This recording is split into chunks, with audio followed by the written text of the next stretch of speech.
Look at this comet! Recently, it's erupted 4 times in less than 48 hours and has become nearly 300 times brighter than normal. This is the most powerful set of eruptions the comet has had in over 3 years. Should we worry here on Earth? Well, I wouldn't say scientists are worried. They're super excited. First, let me give you a little background. 29P is what astronomers call a centaur comet. Those are icy objects that orbit the Sun in the space between Jupiter and Neptune. What's interesting about centaurs is that they're kind of like cosmic hybrids because they're moving from one kind of space body to another. They start their life as far-out objects in a lifeless, freezing cold zone beyond Neptune. But then, over a few million years, they move inward toward the Sun because the planets of the solar system affect them with their gravity. Eventually, they turn into short-period comets. This term means they can pass close to the Sun and then slingshot back out into those icy regions. Centaurs, and their name indeed comes from a hybrid half-horse, half-human creature popular in Greek mythology, are especially interesting because they're basically leftovers from the formation of our solar system, kind of like cosmic fossils. Since they've been hanging out in the frigid outer solar system for so long, they've kept a lot of the volatile materials that were present when the solar system was first forming. This makes them a valuable clue in understanding how our solar system evolved. That's what makes scientists so enthusiastic. Now, about 29P itself. This thing is huge for a comet. It's about 37 miles across, which is almost 3 times the length of Manhattan. Now, worry not, it's too far away to cause us any harm. While it's one of up to 1,000 known centaurs, 29P is also in a rarer group of comets called cryovolcanic comets. Those are a fascinating class of space objects that have unique geological activity. The thing is, cryovolcanic comets not only contain a unique mix of ice, dust, and rock, but also feature cryovolcanoes, aka cold volcanoes. They erupt with volatile materials like water, ammonia, or methane instead of molten rock. As for regular comets, when they approach the Sun, the heat from the star evaporates their gases, leading to the emissions of dust and tiny particles, electrons, and ions. These materials create those magnificent trails. These eruptions are incredibly spectacular and make the comet appear a lot brighter since the cloud of cryomagma reflects the Sun's light. The cloud that forms around the comet is called the coma, and it can grow so large and bright that it makes the comet look like a fuzzy ball of light. If you've ever observed a comet, the coma is the halo you see around it. Such eruptions are pretty unpredictable. While most cryovolcanic comets follow elliptical orbits that take them far out into the solar system, 29P is on a more circular orbit, staying around the same distance from the Sun as Jupiter. You'd think that this would mean its eruptions would be more regular, but that's not the case at all. In fact, 29P erupts in a completely random and unpredictable way, and scientists are still trying to figure out why. The latest outbursts started on November 2, 2024, when 29P erupted for the first time in almost 2 years.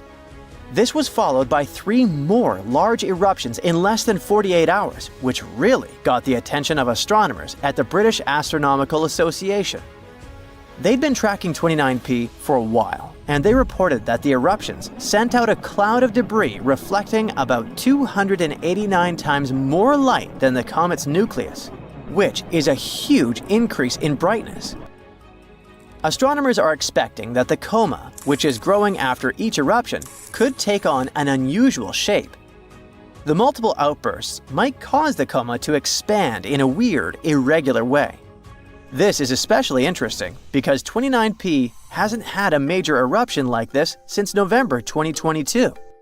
Then it threw out over 1 million tons of debris. The last time it had a massive outburst was in September 2021, when the comet had multiple eruptions in quick succession. In addition to the confusion about its eruptions, 29P is pretty different from most other comets. Most comets have elliptical orbits that take them far out into the solar system. They spend decades, centuries, or even thousands of years far from the Sun, only to erupt when they get close. But 29P doesn't do that. No, it orbits the Sun once every 15 years and stays at about the same distance as Jupiter. This strange behavior makes astronomers even more eager to figure out what's going on with it. Another cool thing about 29P is that it doesn't ever get close enough to the Sun to grow a tail like other famous comets, such as the once-in-a-century comet, Tsuchinseng Atlas, which has recently made headlines. It passed the closest to Earth in 80,000 years. NASA's James Webb Space Telescope has been keeping an eye on 29P, helping solve some of the mysteries about the comet. And it has recently made another groundbreaking discovery. It has detected jets of CO2, good old carbon dioxide, coming from the comet. This was the first ever detection of CO2 jets on this particular comet. Webb has also discovered a jet of carbon monoxide coming from the comet. It can tell us a lot about the composition of the comet and its outbursts. What's especially interesting is that the jets seem to come from different parts of 29P's nucleus. Even though Webb can't actually figure out the nucleus itself because it's too small to see in detail, the jets coming from different locations on the comet's surface suggest that the nucleus may be made up of multiple objects. These objects might have different compositions, and it's possible that the nucleus is more of a composite body made up of smaller chunks that came together over time. Strangely, astronomers haven't detected any water vapor in the comet's atmosphere. That's unusual because the atmospheres of most comets often contain water. Our comet might lack water vapor due to the extremely cold temperatures on its surface. It could prevent water from evaporating or vaporizing.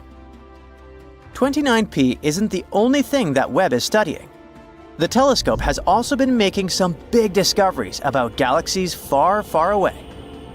For example, Webb has recently spotted a galaxy with a pretty complicated name which appeared about 1 billion years after the Big Bang. What's super weird about this galaxy is that the gas in it is shining brighter than the stars, which is really rare. This could be a missing link phase in the evolution of galaxies, something that could help astronomers understand how galaxies transition from the very first stars, called population 3 stars, to the types of galaxies we see today. The stars in this galaxy are much hotter than we see in modern galaxies in local universe, around 144,000 degrees Fahrenheit, compared to the typical 72,000 to 90,000 degree Fahrenheit of stars today. This could mean that the galaxy is in the middle of a super brief but intense phase of star formation, where huge, hot stars are popping up in a dense gas cloud. And this gas cloud is glowing so brightly because it's being hit with tons of light from these stars. The research team behind this discovery says that although the galaxy doesn't have population 3 stars, because the data shows it has too much chemical complexity, it still could be a guide for understanding how galaxies evolved, from the first stars to the galaxies we're familiar with today. There are still so many questions about this galaxy. Is it a rare phase, or is it something that happens often in the early stages of galaxy formation? Astronomers are hoping to study more galaxies like this one to figure it out. You're standing next to a huge floor-to-ceiling window of the spaceship/wandering city you've been calling your home for a dozen years, along with a few hundred other people. You're watching a fascinating object nearing your spaceship, wondering if it'll bring an end to this journey and your life. It looks like an asteroid, but acts like a comet, moving as if something is pushing it. Can it be the engine created by another space civilization? Are you doomed, or are you about to have contact with a different kind of intelligence? Now, let's leave this post-apocalyptic fantasy and take a closer look at these space invaders called dark comets. The most intriguing question is obviously, what makes them move? Most likely it's some gas or material escaping from the surface of these space objects. Interestingly, until recently, no one has even been sure they existed. The first dark comet was discovered just a few years ago, and since then, researchers have identified 14 of them, including 7 new ones found just recently. The story of dark comets began in 2016, when scientists noticed something strange about an asteroid called 2003 RM. Its orbit wasn't quite what they expected. It had shifted slightly, and no one could explain that shift by typical asteroid behavior, when they received tiny pushes caused by sunlight heating an asteroid unevenly. Instead, the movement suggested that 2003 RM might have been releasing material, something comets often do. But there was a catch. The thing didn't look like a comet. There was no tail, no visible gas cloud.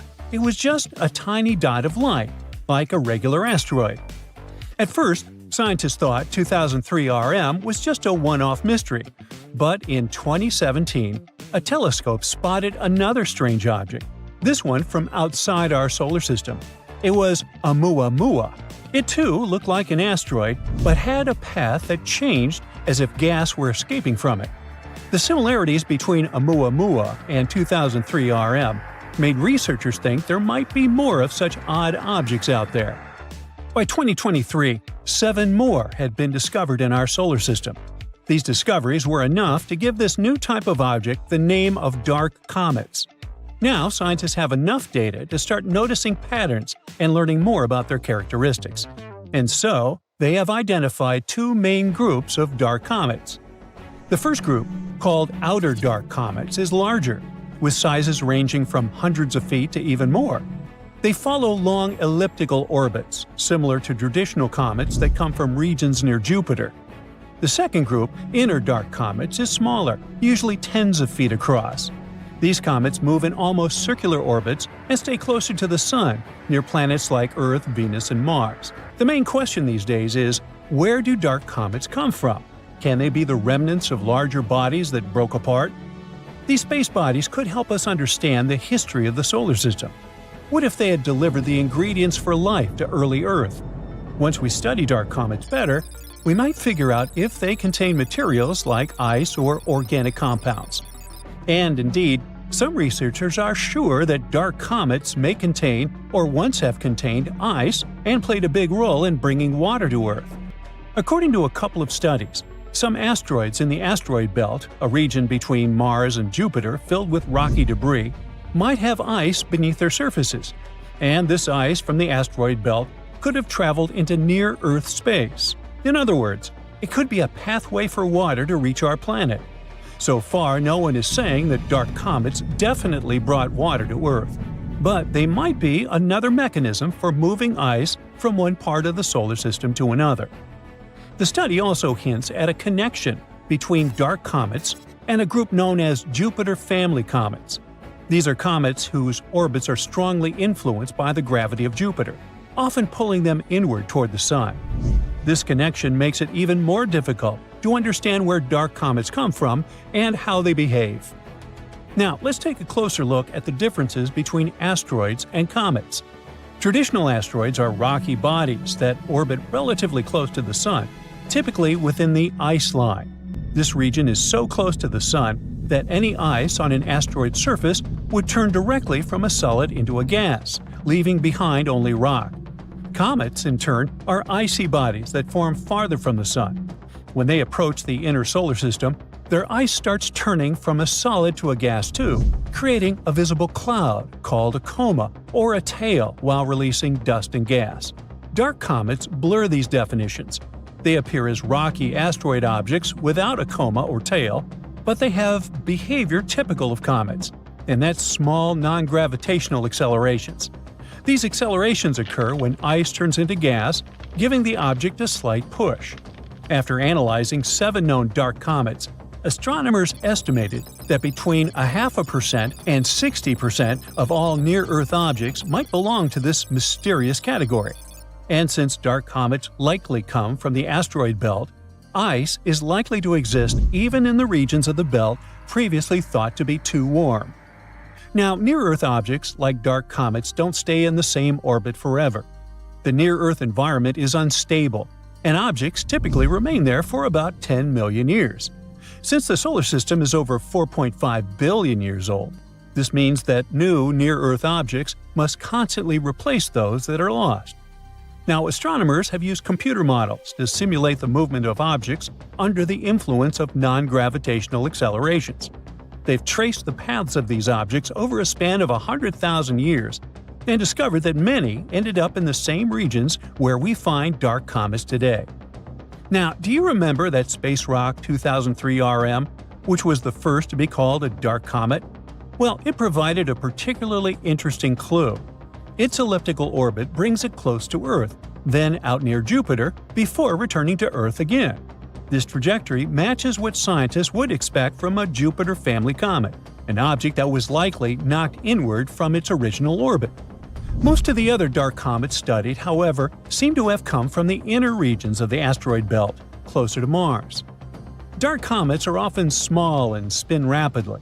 Astronomers often describe them as dirty ice cubes, all because these objects are a mix of rock and ice, and when they cross the ice line, their ice begins to turn into gas.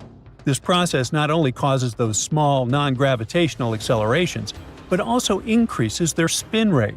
And the faster these objects spin, the easier they can break apart into smaller fragments.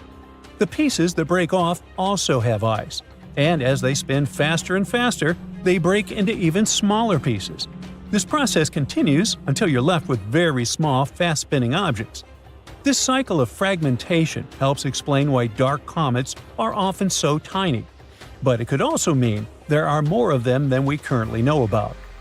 The dark comet research provides new insights into the distribution of ice in the solar system and its potential pathways into the near-Earth environment. It also raises intriguing questions. For example, how much ice remains hidden in the asteroid belt? Or could dark comets have played a role in delivering water or organic materials to Earth? One of the most important points is that dark comets may represent a significant part of near-Earth objects. If it turns out to be true, it could mean that our understanding of the population of near-Earth objects and their potential risks for our planet is far from complete. The processes shaping dark comets, from sublimation to fragmentation, could be a major factor in the evolution of icy bodies throughout the solar system. Luckily, these days, scientists have an opportunity to combine advanced modeling with observations, which can eventually shed light on that very elusive class of objects that could have clues to the history of water and life on Earth. Our solar system is full of mysterious objects that come from, well, everywhere. In October 2017, researchers in Hawaii spotted a mysterious thing that they dubbed Oumuamua. This means a visitor from a faraway land in Hawaiian, or "that's a really big cow." It followed an escape orbit. It literally escaped from its planet's gravitational pull, like throwing a ball into space, never to return. This meant that this weird thing arrived from somewhere outside of our solar system. There were tons of theories about what it was, from a simple asteroid to an extraterrestrial spacecraft. Scientists even thought it was a chunk of nitrogen ice from a Pluto-like planet. Its strange shape only added to the mystery. The big changes in the light curves showed that this thing could be either elongated like a tube or more flat like a pancake. This thing was unlike anything we've seen before. Oumuamua didn't behave exactly like a comet or an asteroid. Comets are icy and form bright tails when they pass near the sun, while asteroids are basically just rocks and don't form tails. Oumuamua has no tail and doesn't release gas, like me. But it's not your average rock either. Its surface is very shiny, almost like polished metal. When it passed by the sun, it sped up, like it had a rocket on it. And it wasn't the sun's gravity that gave Oumuamua the sudden boost. Scientists aren't sure what caused it. So what in the world was that thing? After years of study, scientists now think that Oumuamua is probably a comet with frozen hydrogen on its surface. This hydrogen reacted with sunlight, speeding up the comet and changing its path. Oumuamua likely got all that hydrogen from being exposed to tons of cosmic rays for a long time. It got some nice red tint from them as well. Oumuamua was a visitor from a young, chaotic solar system where collisions and migrations happen all the time. Such systems often toss many small objects around. It might have been pushed out by a planet like Jupiter, whose gravity is so insanely strong that it can fling huge things into outer space. The same thing often happens with comets here. Oumuamua already left our solar system, although similar objects visit us sometimes, about once per year. To learn more about these mysterious guests, astronomers plan to send a probe to chase Oumuamua. We'll use Earth's and Jupiter's orbits to slingshot it fast enough to catch up with the comet. But some of the unexpected visitors stayed a bit longer. In October 2019, NASA's Hubble Space Telescope took a picture of a bluish comet trailing dust and gas. It was already in the solar system at the time, around 260 million miles away from Earth, somewhere between Mars and Jupiter. We saw the glowing dust surrounding it, but we couldn't yet see its nucleus, since it's way too small. Well, small is relative here. The thing is about 3,200 feet across, which is like the length of 9 football fields. In March 2020, Hubble images showed that a small fragment of the comet broke away from the nucleus. That means that the comet is very active, unlike Oumuamua. As we observed it further, we found that the nucleus is a loose mix of ice and dust particles. Its surface is also very similar to others, with rough areas and smooth blankets of icy, dusty debris. The comet was discovered by an amateur astronomer, Gennady Borisov, so it got the name Comet 2I Borisov. Congratulations! Scientists quickly confirmed it came to us from outside our solar system. And this thing sure was an enthusiastic tourist. It traveled at a breakneck speed of about 110,000 miles per hour. That's fast enough to circle the Earth 4 times in just 1 hour. This visit was fascinating for several reasons. Most comets in our solar system come from the Kuiper Belt or the Oort cloud. The Kuiper Belt is a region of space beyond the orbit of Neptune. It's like a big, distant ring around the Sun, filled with many small, icy objects. All of them are ancient leftover pieces from the time when our solar system was still very young. The Oort cloud is much farther. It's like a giant bubble around the solar system, also filled with super old icy objects. Most long-period comets come from there. But where did the comet 2I Borisov come from? We still don't know for sure.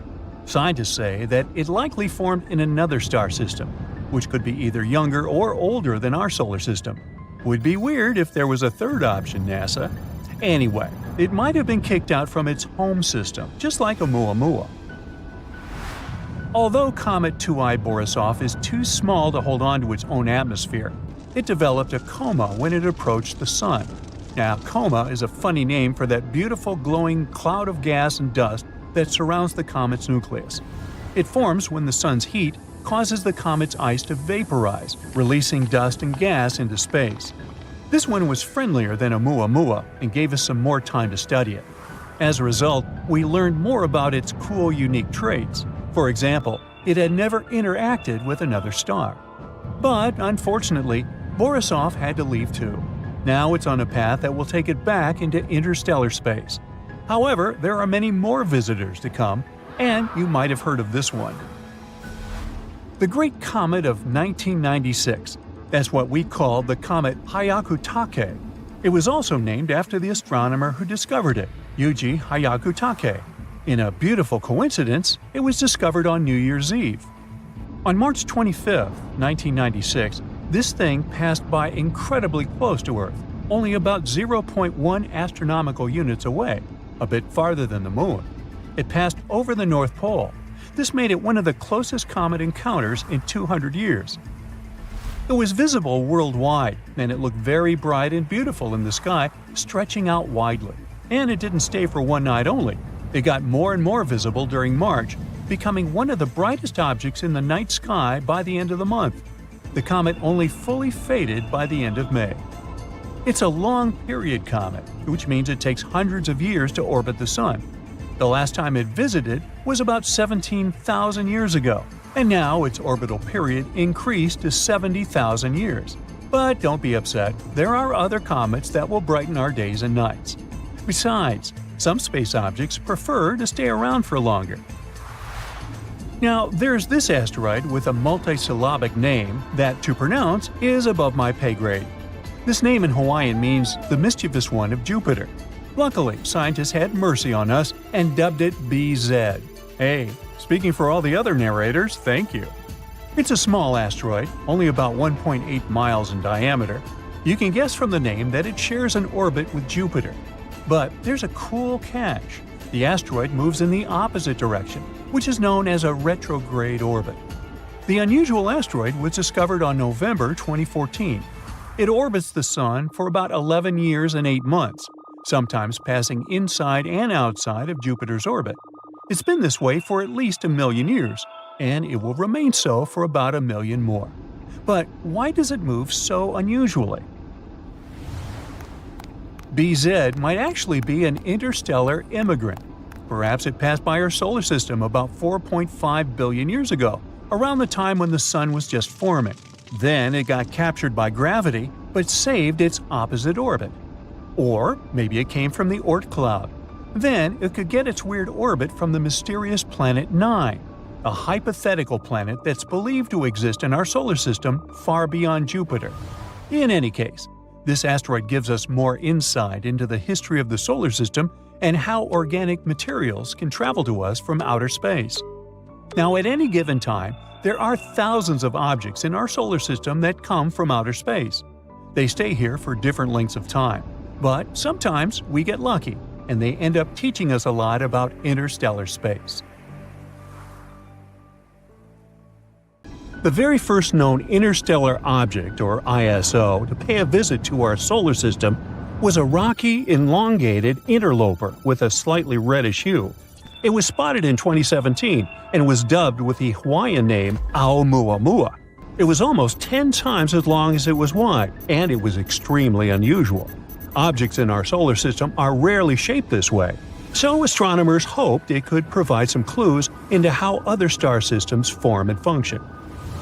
For hundreds of millions of years, longer than I've been around, this bizarre guest has been wandering through our home Milky Way galaxy, not bothering to settle down in some star system. And then, it came across the solar system. After the space traveler was discovered, hundreds and probably even thousands of telescopes all over the world, including ESO's Very Large Telescope in Chile, sprang into action. They started measuring the object's orbit, its color, and brightness. That's when it became apparent that the space rock had an unusual orbit. Some astronomers suggested that Oumuamua was emitting hydrogen it had picked up during its journey between stars. This was a simple explanation for the mystery that had evoked lots of outlandish theories. When this bizarre guest was first spotted upon entering the solar system, scientists were not sure what its nature was. Some claimed it was a comet.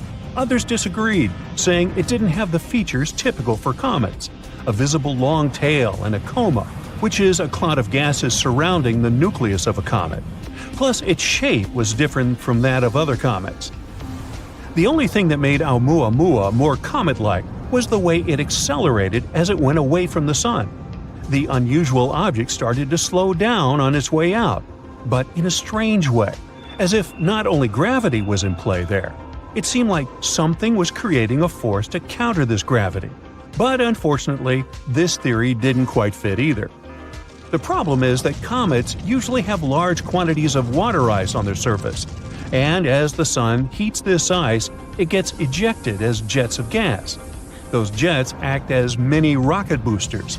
But Oumuamua not only had no tail whatsoever, but it was also too small to capture enough solar energy to support this kind of activity. Of course, this mysterious space visitor caused some more outlandish theories. For example, some people started to claim that Oumuamua could be a spacecraft sent by a civilization living in another star system. However, scientists found a better explanation. A comet that is traveling between stars gets cooked by cosmic radiation. These rays penetrate thick layers of ice, converting up to 25% of water molecules into molecules of hydrogen. And then, this trapped hydrogen gets released when some star warms the comet. The effects of this process are almost invisible. This might be the reason why we didn't see a spectacular tail accompanying Oumuamua. At the same time, the potential comet was so small that this could produce enough force to power its acceleration. As for the amount of ice released as Oumuamua was coming closer to the Sun, it was likely too small for astronomers to spot it. Now, even though Oumuamua was the first known interstellar object to enter our solar system, it wasn't the last. In August 2019, Comet 2I Borisov visited us, becoming the second ISO astronomers managed to spot. Now, no one can argue that there simply must be more visitors from faraway star systems than those two. ISOs are rare, but our solar system is pretty old. It must have been capturing some interstellar travelers over the millions and millions of years of its existence, even though they never stayed for very long. One study has taken a closer look at interstellar objects, and they concluded that these space travelers might be caught not in solar orbits, but in near-Earth orbits. The astronomers working on this project even go as far as to claim that there might be a lot of ISOs in orbit around Earth. Now, finding tiny objects in the vastness of the cosmos is extremely tricky. Think about it. What images of distant areas of space do we usually get? Mostly stars. Sometimes unclear pictures of exoplanets. Even more rarely, it can be disks of debris. But fine detail in small space objects? Almost never. So it's actually lucky for us that other solar systems send their inhabitants to visit us. Because by studying ISOs, we gain insight into the formation, evolution, and functioning of other star systems. Have you ever heard of the Oort cloud? It's the most distant region of our solar system, and it's quite unusual. You see, the orbits of the planets lie mostly in the same flat disk surrounding the Sun. But the Oort cloud is believed to resemble a spherical shell surrounding the entire solar system. It looks like a gigantic, thick-walled bubble made up of chunks of ice and other space debris as large as mountains or even bigger. Astronomers think that the Oort cloud contains billions, if not trillions, of different objects. There might also be a connection between the Oort cloud and ISOs. Because scientists think that interstellar objects might outnumber those from the solar system in this region. Even though no one has ever observed the Oort cloud directly, astronomers are sure it does exist. They made such a conclusion after observing the distribution of comets in our solar system. The Oort cloud could have formed from debris in the early solar system, but some experts argue that the largest part of this unusual shell could be interstellar in origin. If travelers from other star systems are as common as some studies suggest, lots of the bodies on the edges of the solar system are likely to have originated in other systems. Sadly, this theory hasn't been proven yet.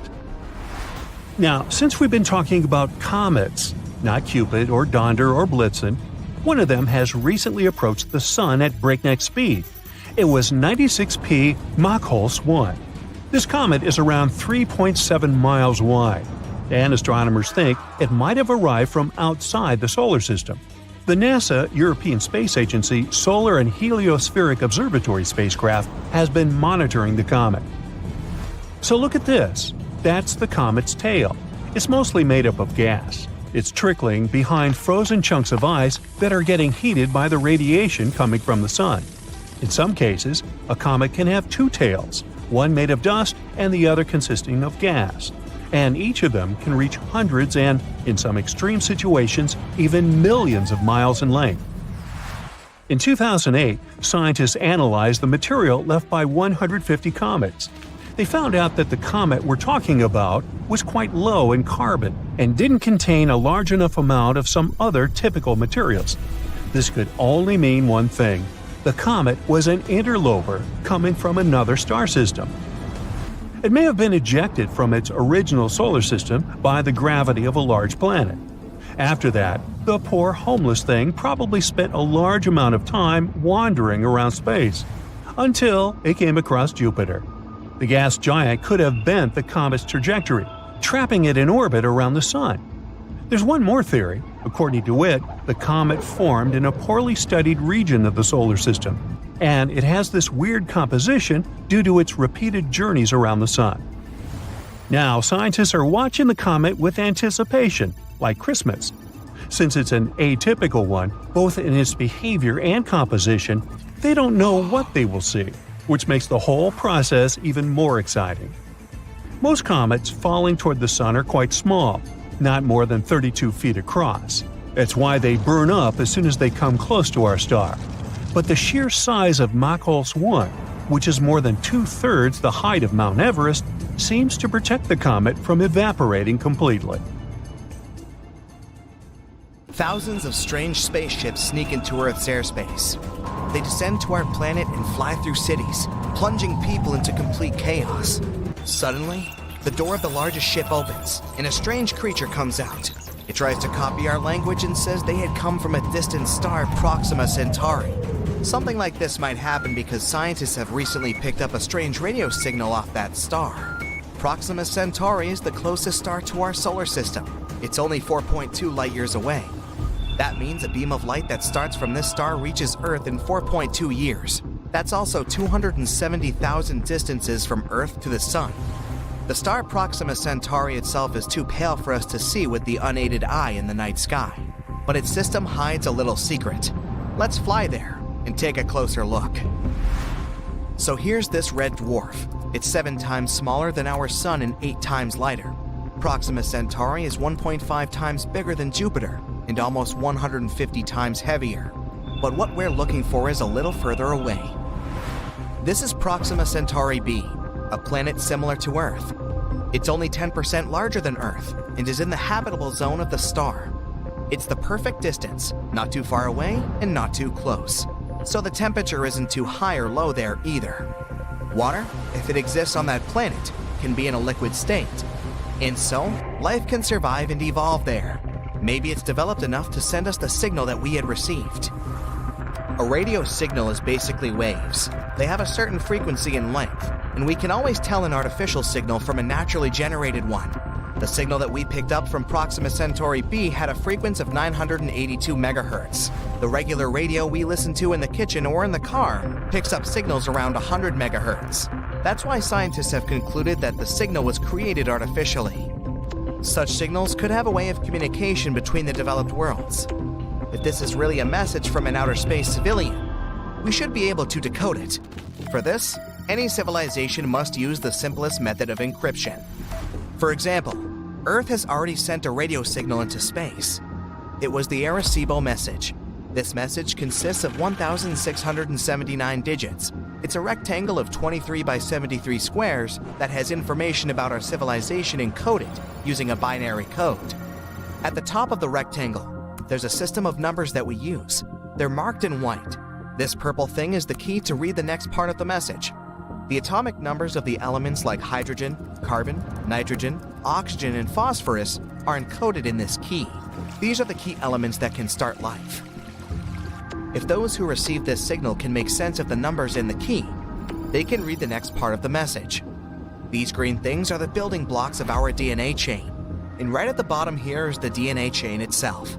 The white rectangle indicates the number of pairs of these building blocks, and the blue spirals show the shape of a DNA chain. And then we see the human silhouette itself. The white and blue object to its left is a coded number of our average height. The human itself is drawn here at the ends of the DNA strand so that the outer space civilization can understand what we look like. And the white rectangle to the right of the human sketch is the number of Earth's population at the time of the message. That's 4.2 billion as of 1974, almost half the number we have now.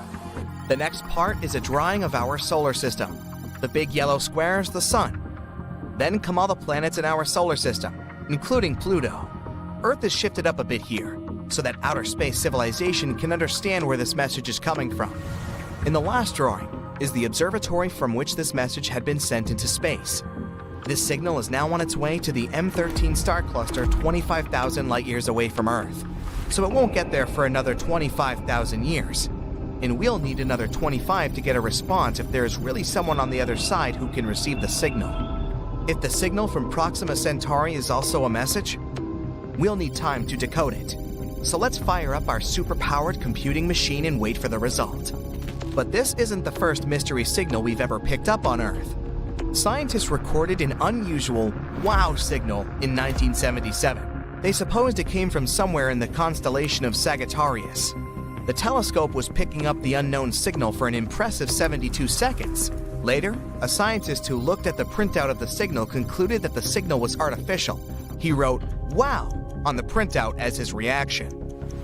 The following observations and studies couldn't catch this signal again.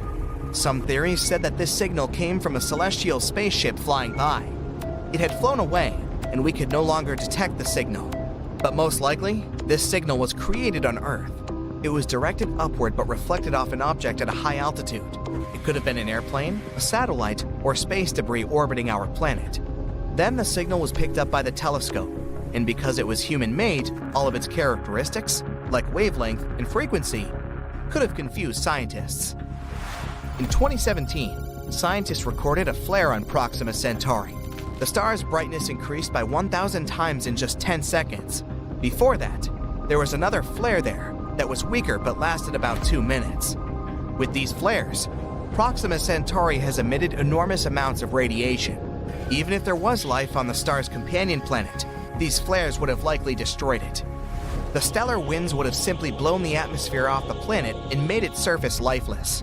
Overall, the planet Proxima Centauri b receives 60 times more high-energy radiation and 400 times more X-ray radiation than Earth. Scientists have concluded that the probability of life here is 1 to 100 million.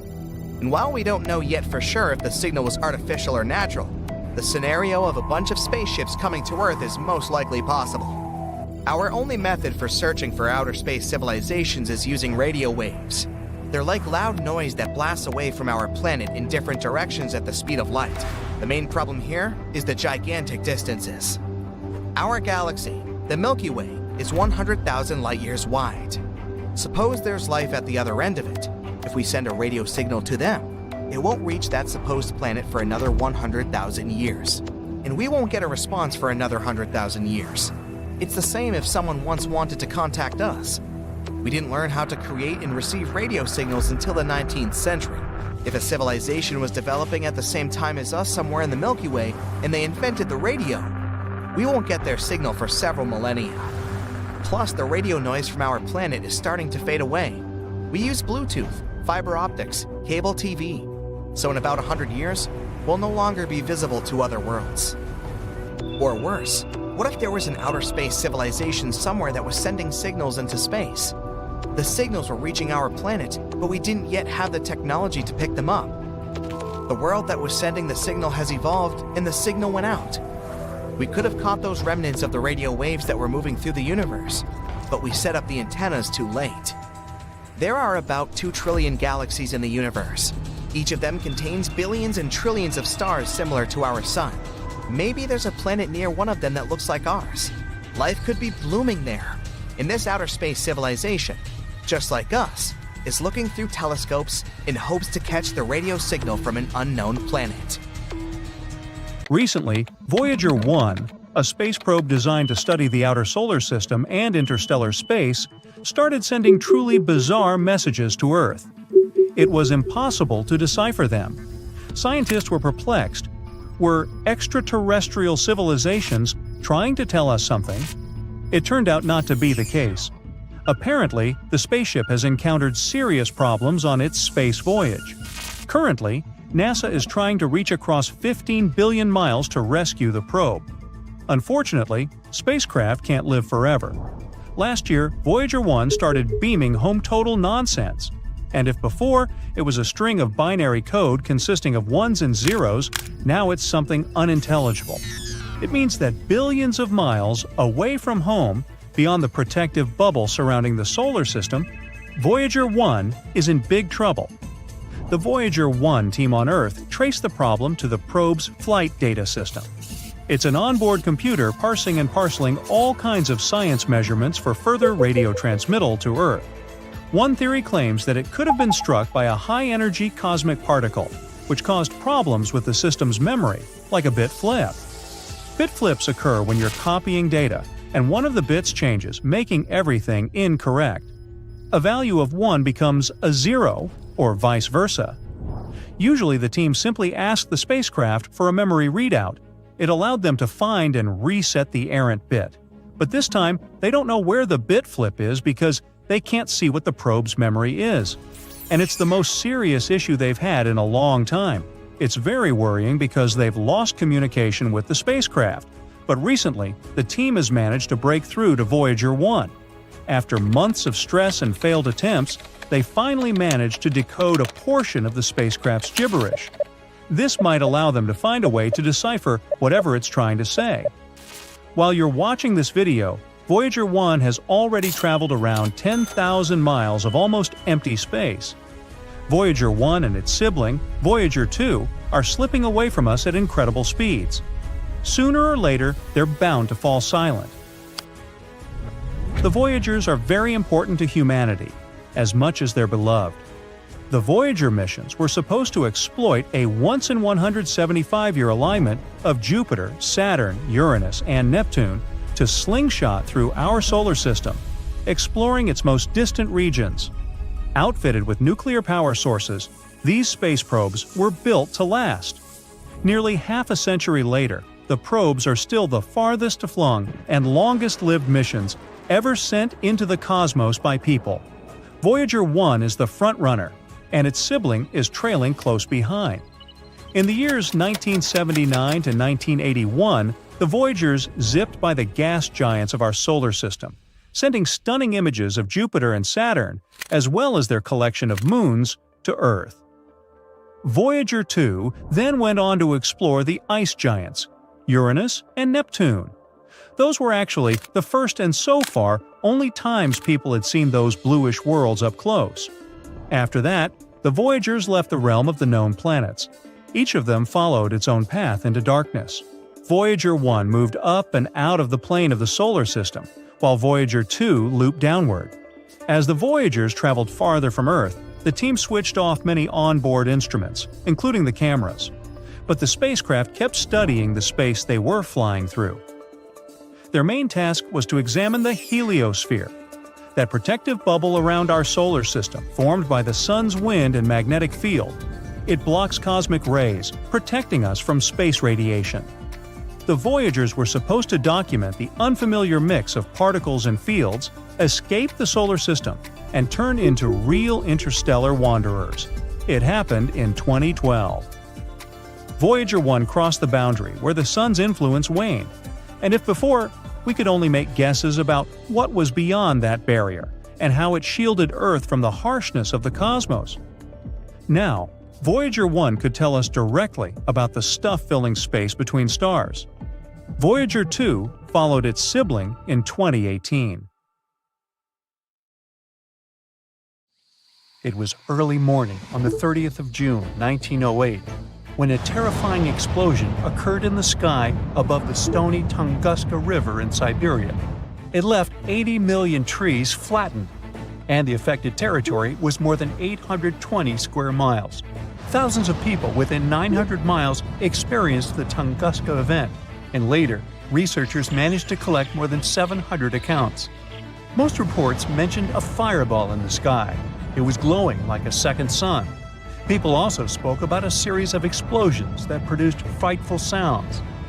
Sometime later, the ground started shaking as, according to some witnesses, the Earth opened wide and everything started falling into the abyss. Was that what really happened? Scientists aren't 100% sure. The indigenous Yakuts in Evenks, for example, believe that a deity sent the fireball to get rid of our world for good. At the same time, numerous meteorological stations in Europe recorded both atmospheric and seismic waves.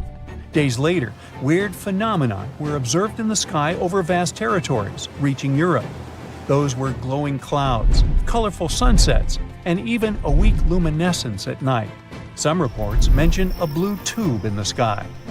International newspapers were speculating about a powerful volcanic eruption. Some scientists thought it could have been a cosmic impact. Unfortunately, it was hard to access the region where the event had occurred, which prevented further scientific investigation. In 1921, mineralogist Leonid Kulik got interested in this story after reading a newspaper article that claimed that passengers of the Trans-Siberian Railway had seen the impact. There were even claims that some of them had managed to touch the still-hot meteorite. Kulik organized an expedition and traveled to the city of Kansk. There, he studied the reports about the event, everything he could find in the local archives. It turned out that the story about the train passengers seeing and encountering the meteorite was a hoax. But Kulik and his team didn't give up. They traveled to the region, following first the Angara River and then the Tunguska River. Then, on April 13, 1927, the researchers discovered a huge area littered with rotting logs. Some extremely powerful force must have flattened them. Shockingly, only at the epicenter of the blast, in the forest of Tunguska, some charred trees were still standing. But the most baffling thing was that even after exploring the entire area, the team didn't find an impact crater or any meteor material. So in the fall of 1927, Kulik's report was published in different national and international papers. The scientists suggested that an iron meteorite could have exploded in the atmosphere, causing the observed powerful explosion and following devastation. He explained the lack of an identifiable impact site by the swampy ground. The soil could have been too soft for the impact crater to remain. So, despite the lack of physical evidence, Kulik called the event Filamenova meteorite. Filamenova was the railway station where people saw an ultra-bright light in the sky. Only sometime later did the incident get its name, Tunguska event. Even though this event is quite popular all over the world, scientific data describing it is sparse. Since 1928, more than 40 expeditions have explored the site. They took samples from the soil, rocks, trees, but the results were always ambiguous. Some seismic and air pressure wave registrations, which were recorded right after the blast, are still intact. Plus, about 30 years after the event, researchers mapped the area of the destroyed forest. But since there's almost no hard data, like a crater or a meteorite, and the accounts of the incident are conflicting, many theories of widely varying plausibility have appeared over the years. Among them, there was an asteroid skimming the atmosphere of our planet, and a primordial black hole passing directly through it. Wait, what? At the current age of the universe, black holes form when huge stars run out of fuel and collapse under their own gravity. In other words, there's a limit to how small a black hole can be in the current universe. It has to form from substantial amounts of mass gathered in one small region of space. Plus, it can only occur to stars around 20 times the mass of our Sun and larger. But primordial black holes are something else altogether. Their existence hasn't been proven yet, so they remain purely hypothetical. Primordial black holes could have formed in the first few seconds of the existence of the universe.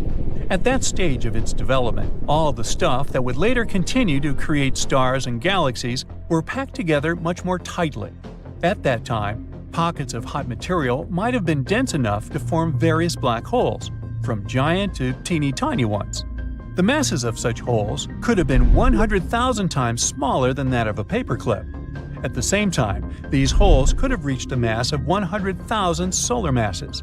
Soon after, the universe started to expand very quickly, and it also cooled down. This put an end to the conditions favorable for the formation of primordial black holes. Unfortunately, we haven't detected any such holes yet. But if they formed right after the birth of the universe, it's possible that they might still be somewhere out there. And there's an idea that primordial black holes, smaller than an atom, might be passing through Earth every day without harming our home planet. A larger primordial hole might also visit us every once in a while, every 1,000 years or so. After learning more about the Tunguska event, a team of physicists published an article in a 1973 Nature paper that the event itself could have been caused by a primordial black hole passing through the planet. The researchers stated that a black hole with the mass of a large asteroid could explain the lack of a crater or any other physical evidence of the impact. Blue light noticed by witnesses seemed to fit this theory too. According to the team, in such a case, most of the radiation from the shock front would be in the ultraviolet vacuum. It would then get absorbed and re-radiated at longer wavelengths. There would be just a bit of hard X radiation, and the accompanying plasma column would look deep blue. Admittedly, it's a very unusual theory. But the team also suggested a way their idea could be tested by looking for signs of an exit wound on the other side of the planet. You see, if a black hole entered Earth, the rigidity of the rock wouldn't allow for any underground shockwave. Because of the black hole's high velocity, and because it would only lose a tiny fraction of its energy while passing through our planet, it would follow almost a straight line through the planet. Such a potential exit could provide a check for the entire hypothesis. The team also suggested looking for shock waves and disturbances in the ocean on the opposite side of the world. But there's a problem with the idea of a black hole passing through Earth. Such a black hole could settle into the core of our planet, and its gravity would allow the black hole to start feeding, eventually devouring our entire world. Plus, there would be a lot of heating. You see, during its passage through Earth, the black hole would gather a lot of matter, and this process would produce a lot of heat.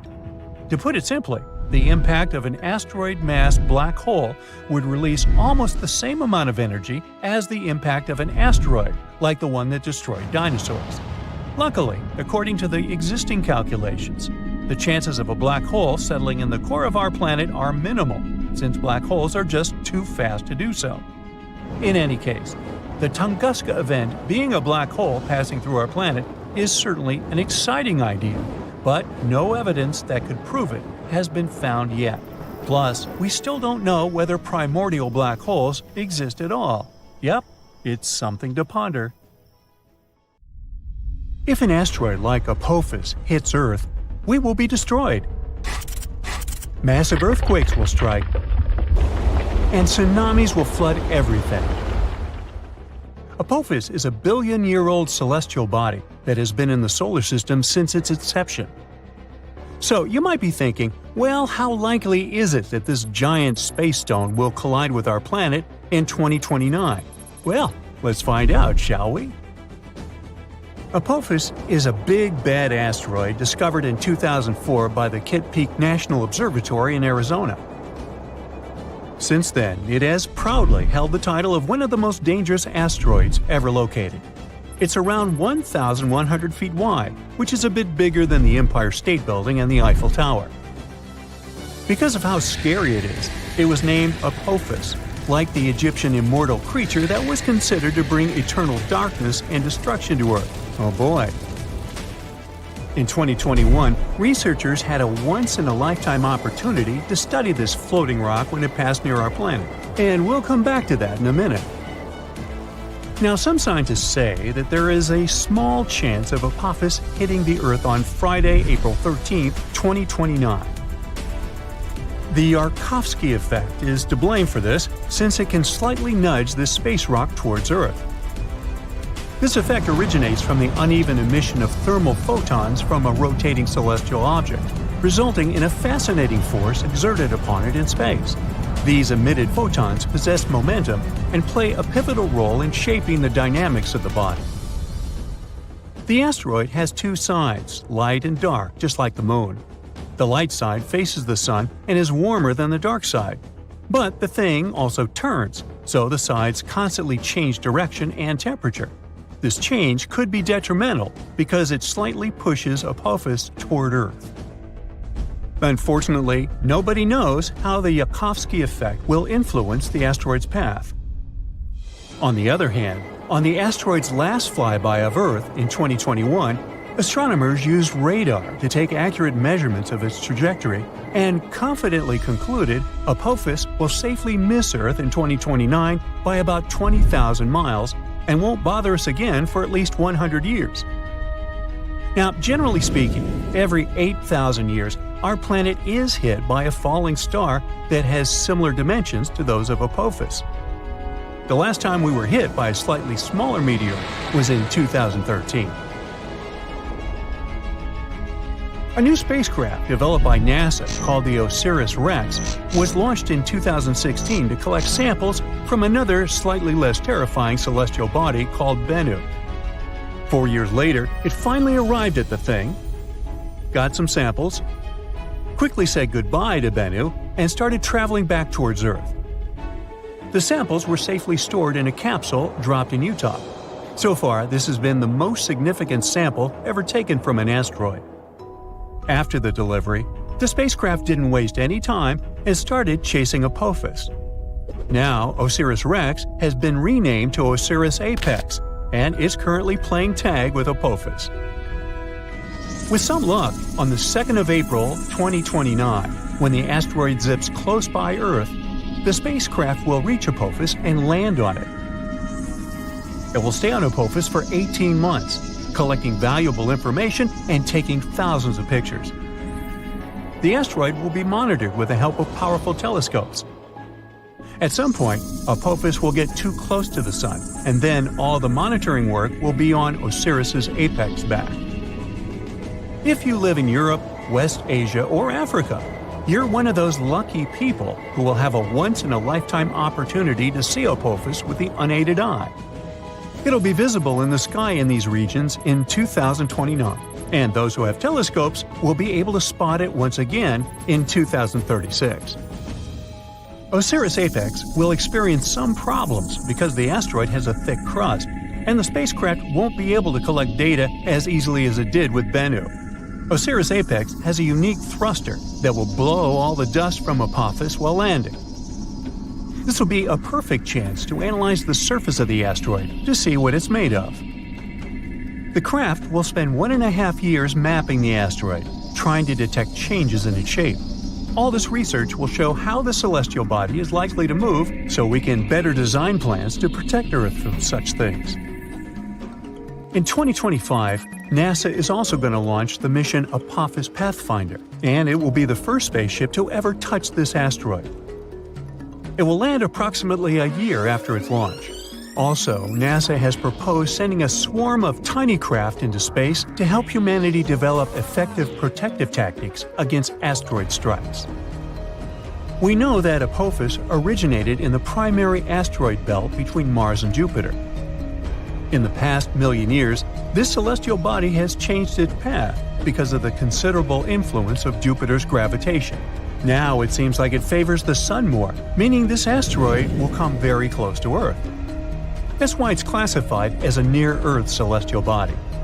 A lot of tests and research have been done to find a way to deal with asteroids.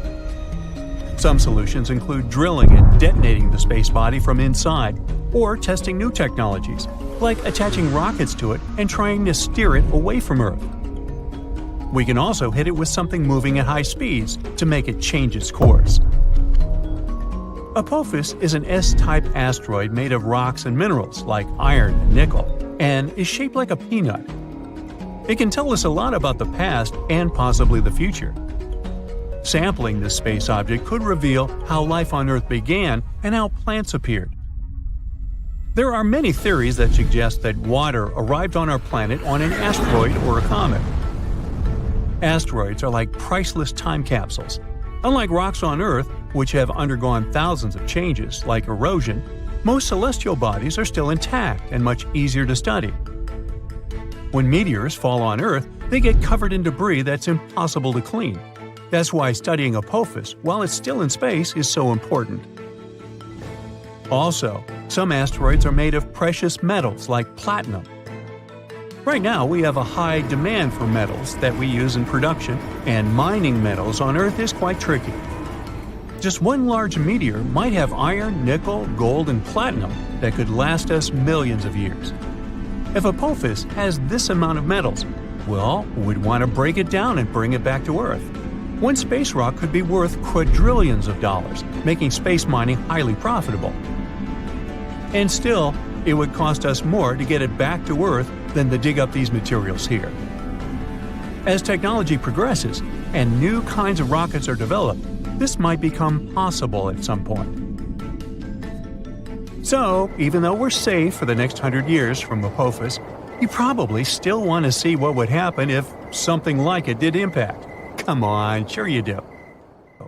Well, first let me tell you, you'll hear the sound of the collision and know what's happened even if you're miles away. You should leave your house or apartment immediately. Shortly after the impact, massive earthquakes will strike, and many tall buildings will fall. So, staying away from cities might be your best option if you have a choice. But don't escape by car. There will be massive traffic jams, and everyone will panic. Going on foot or by bike is your best option in this scenario. A prime way of transportation will be traveling by plane, so if you've always wanted to get that pilot license, now you've got a good excuse. If you have time, take along extra snacks and water, and an extra pair of socks. It's nice to live by the ocean or the sea, but in this scenario, it's the worst place to be, because giant tsunami waves will hit coastlines after the impact. If you live far away from the impact area, the tsunami might take 30 hours to arrive. You'll have a bit of time to prepare. Whoa, A wall of fire spreads around the epicenter of the impact. It burns everything in its path. The waves raised by the explosion cover large cities, and earthquakes are so strong that giant skyscrapers fall like a house of cards. So, these are the possible consequences of the collision with the first interstellar object in history to visit our solar system. We discovered it in 2017, but we're still not sure what it is: an asteroid, a comet, or a spaceship of some outer space civilization. So far, scientists have named it Oumuamua. Sounds like a Hawaiian cow. Well, whatever it is, its speed is much faster than other asteroids, about 54 miles per second. At that speed, you could cross the US from coast to coast in less than 3 minutes. So this asteroid could travel from Earth to the Sun in about 2 months. By comparison, our rockets can travel up to 17,000 miles per hour. The same trip across the United States would take them about 9 minutes. So, many scientists speculate that this is an artificial object created by a very advanced civilization. Okay. The shape of the object supports this theory. It's long and narrow and resembles a spaceship. It's about half a mile long, way bigger than the Eiffel Tower. Scientists decided to see if Oumuamua was really someone's spaceship and pointed some radio telescopes at it. If the civilization on that ship had used communication or scanned us with their tech, we would have known about it.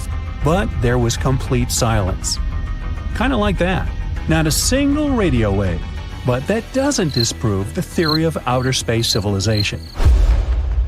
To find out for sure, we decided to determine the weight of the object. To do that, we use light.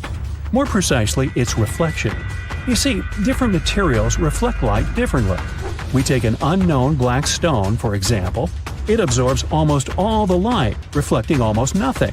Check out the catalog, it's charcoal. Knowing the size and material of the object, we can determine its weight. So, we need to see how much light this object reflects. And when scientists pointed their telescopes at Oumuamua, they learned that it reflects colors that match with iron and also with some solid rocks. And Oumuamua was flashing all the time, a bright flash. Then it would slowly fade, and then it would start to shine again. This means it was spinning. And it wasn't going around its axis like an arrow. It rotated chaotically, moving its edges up and down. Any artificial object or spacecraft would have been torn apart by such overloads. But Oumuamua is still intact. That means it's made of super hard materials that keep it from falling apart. And it's not hollow like a spaceship. It's one solid body. Hey, like me. The astounding speed of this object makes it pretty mysterious. Some comets can have the same or even higher speed, but they also have a kind of rocket effect. So when a spaceship starts from the launch pad, you see fire bursting out of its engines.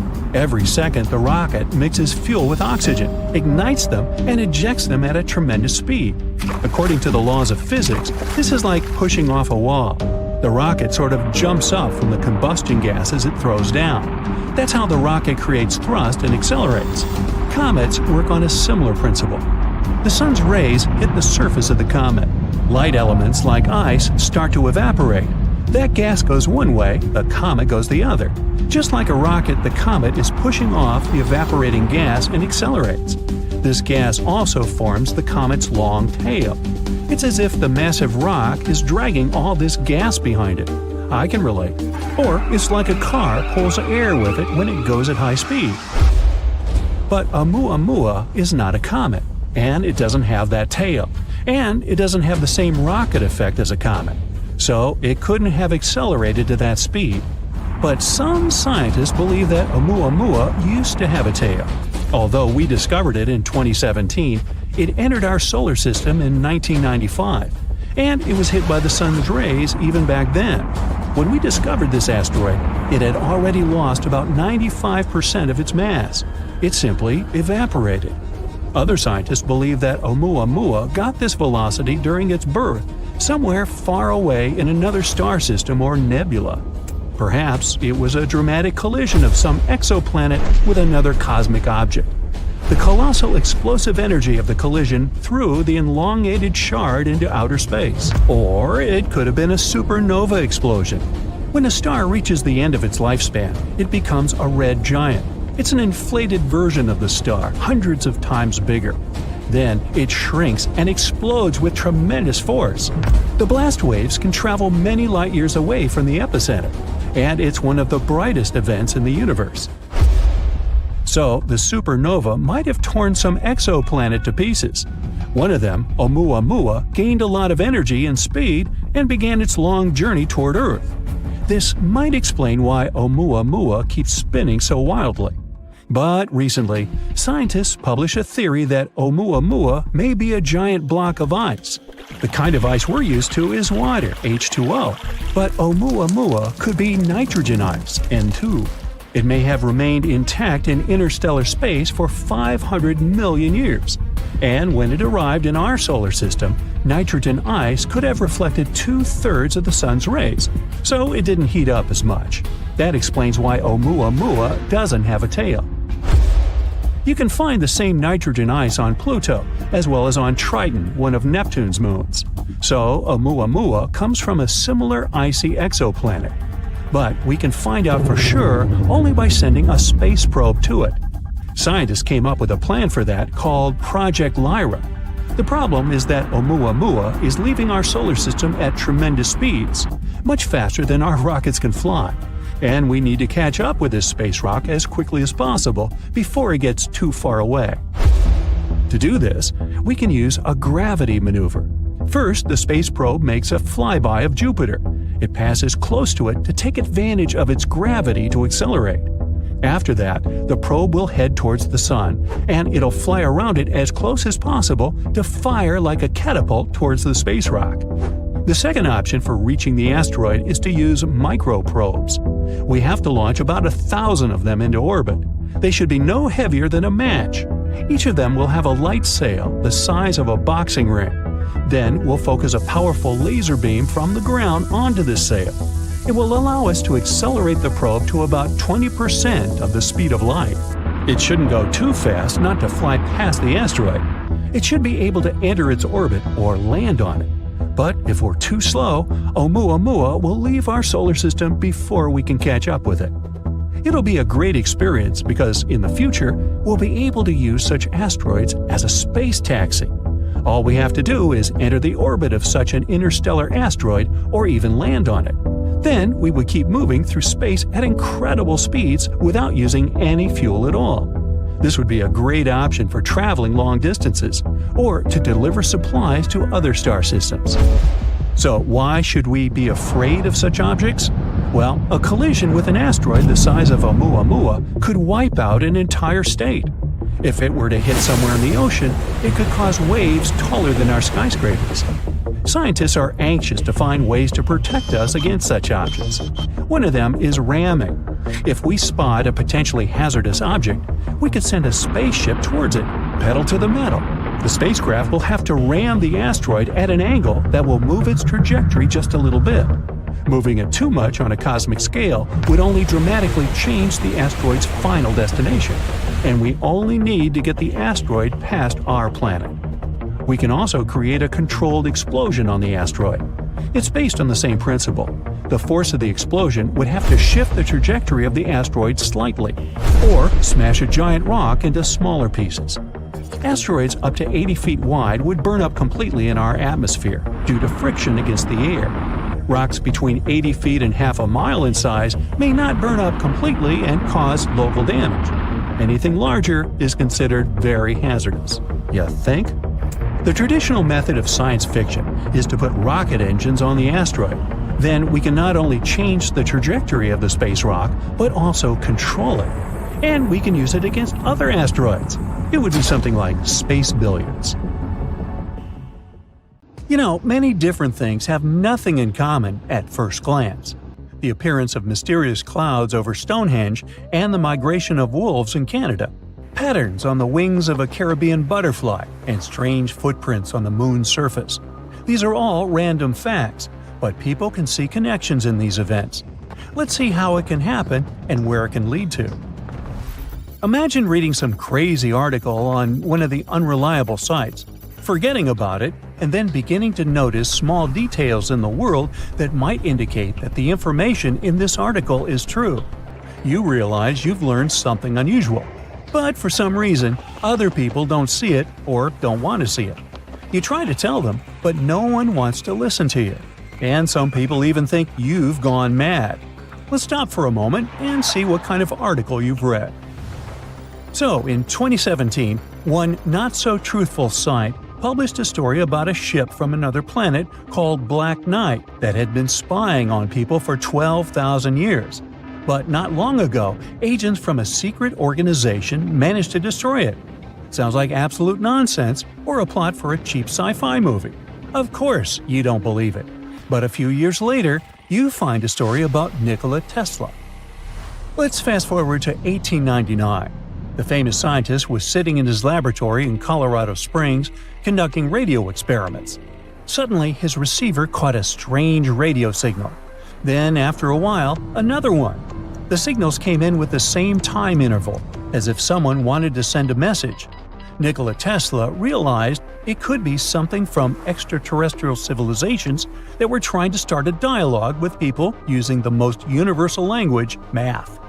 He also reported about this event in a magazine at the beginning of the 20th century and added that he hadn't deciphered the message.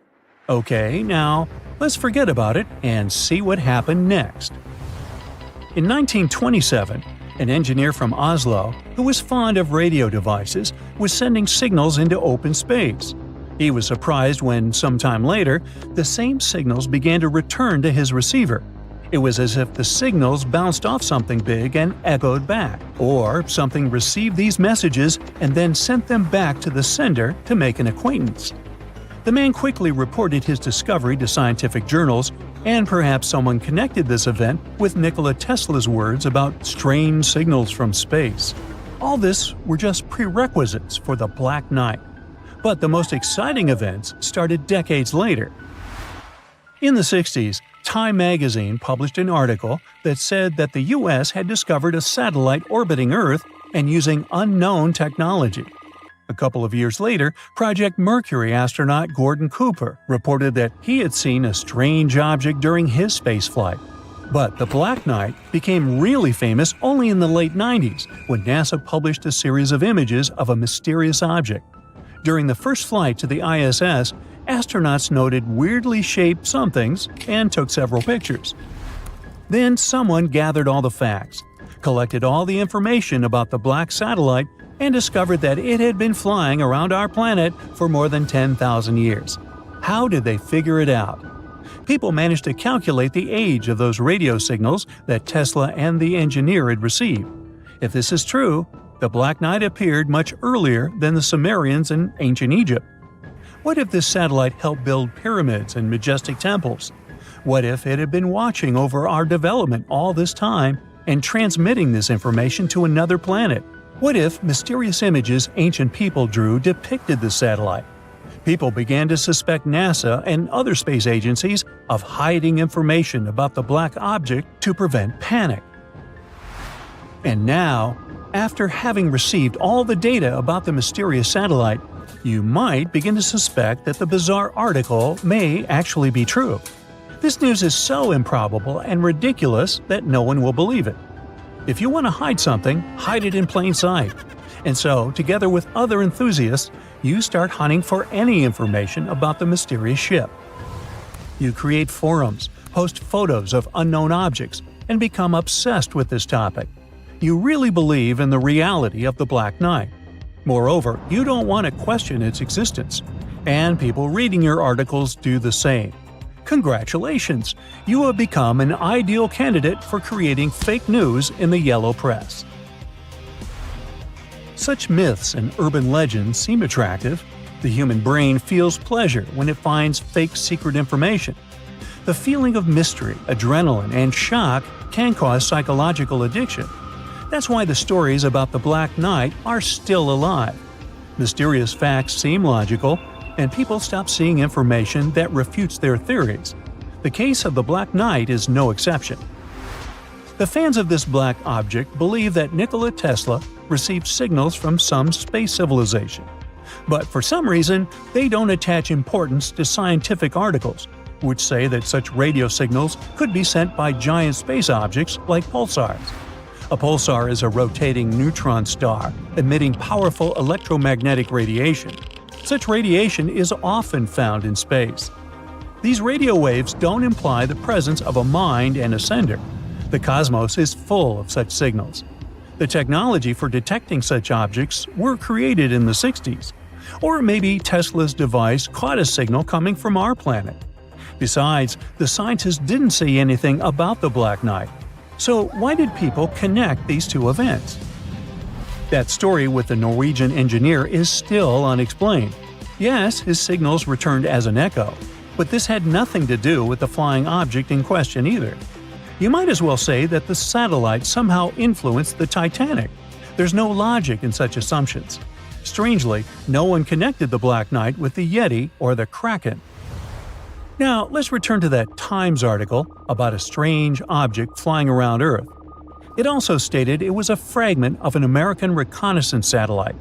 But fans of myths and legends apparently didn't notice this explanation. As for astronaut Cooper, who is said to spot some object during his mission, he actually saw nothing. He even showed a transcript with no reports about the black satellite. However, some believers in other civilizations keep silent about this fact. So, the main proof of the Black Knight's existence is the photos taken during the first flight to the ISS. The astronauts noticed this strange object and took pictures, but it wasn't a surprise for them because some part of the ship broke away during some work they did outside. It was a piece of thermal coating. The astronauts sent the photo to NASA, and the space agency assigned it a personal number, as it does with all such objects. A few days later, the Black Knight fell out of orbit and burned up in Earth's atmosphere.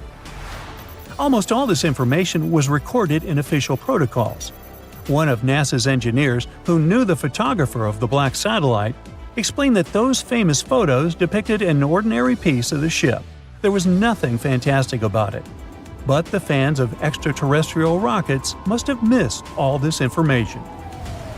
All these myths have long been debunked, and all the false facts have been refuted.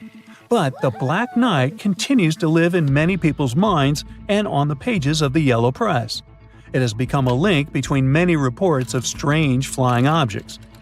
Over the years, hundreds of stories have appeared about secret laboratories with extraterrestrial technologies, about NASA hiding secrets, and about creatures from other planets. And many people connected these myths with the black satellite. It has stopped being a real physical object. Now it's a cultural phenomenon. Remember how the main symbol of extraterrestrial civilizations was a flying saucer? It's not trending anymore. Today, the symbol is a black, weirdly shaped stone. Don't be fooled.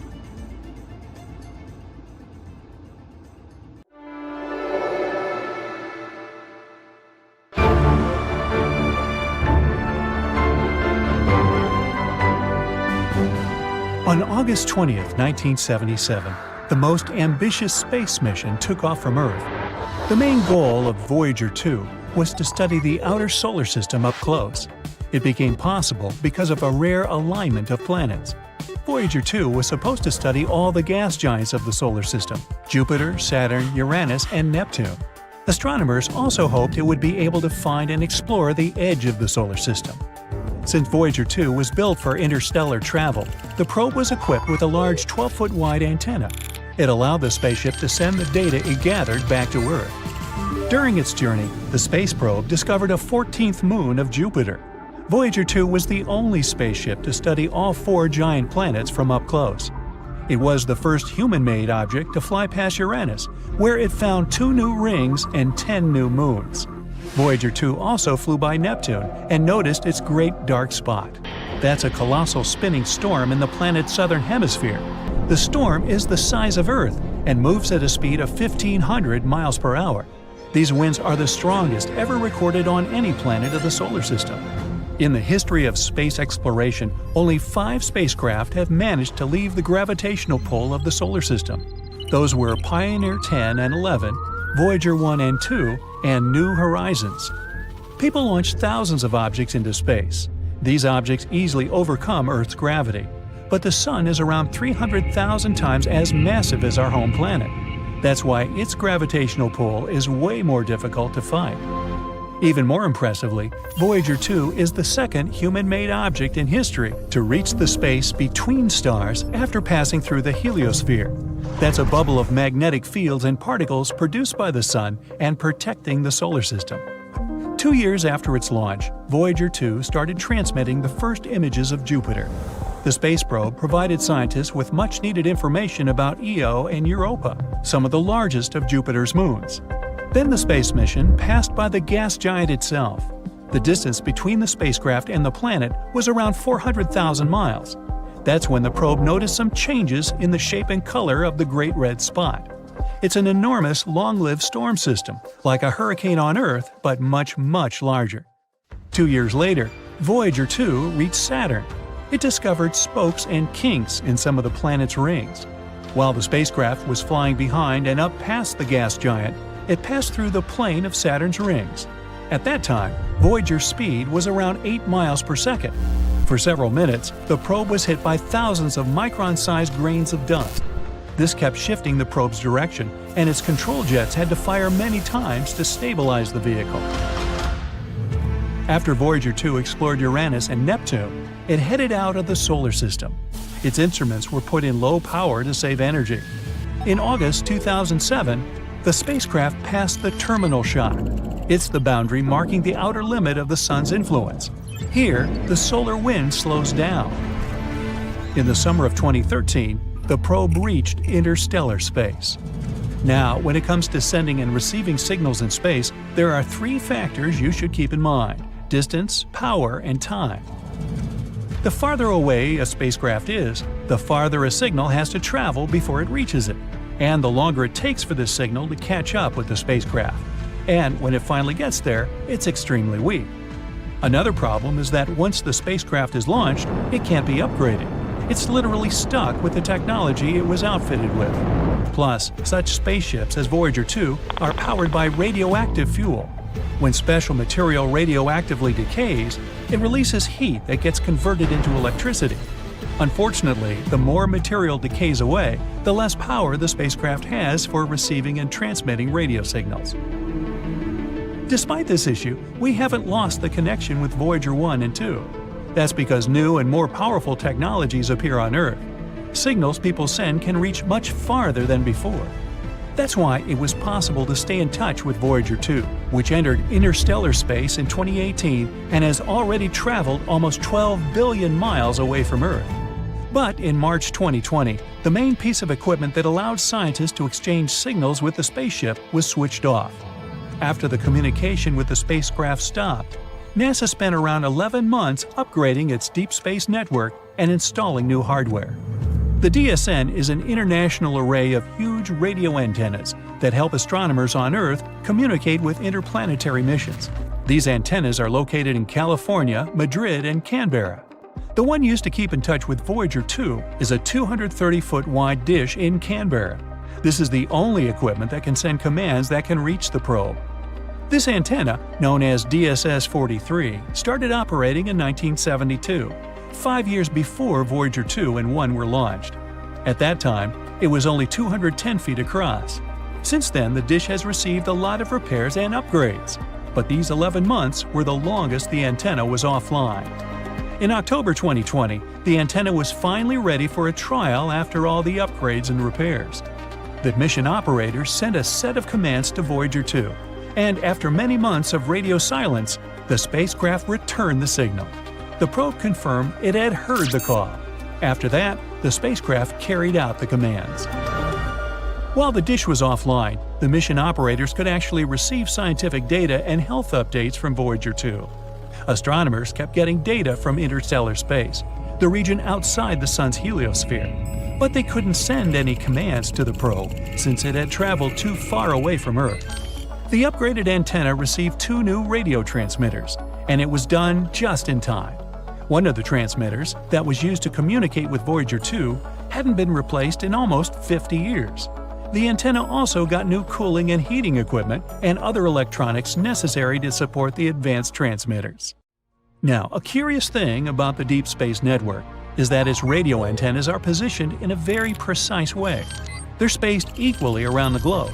This way, almost any spacecraft can stay in touch with at least one facility at all times. But Voyager 2 is an exception. In 1989, it made a close flyby of Triton, Neptune's moon. It was the only close encounter people had with the eighth planet of the solar system and its moon.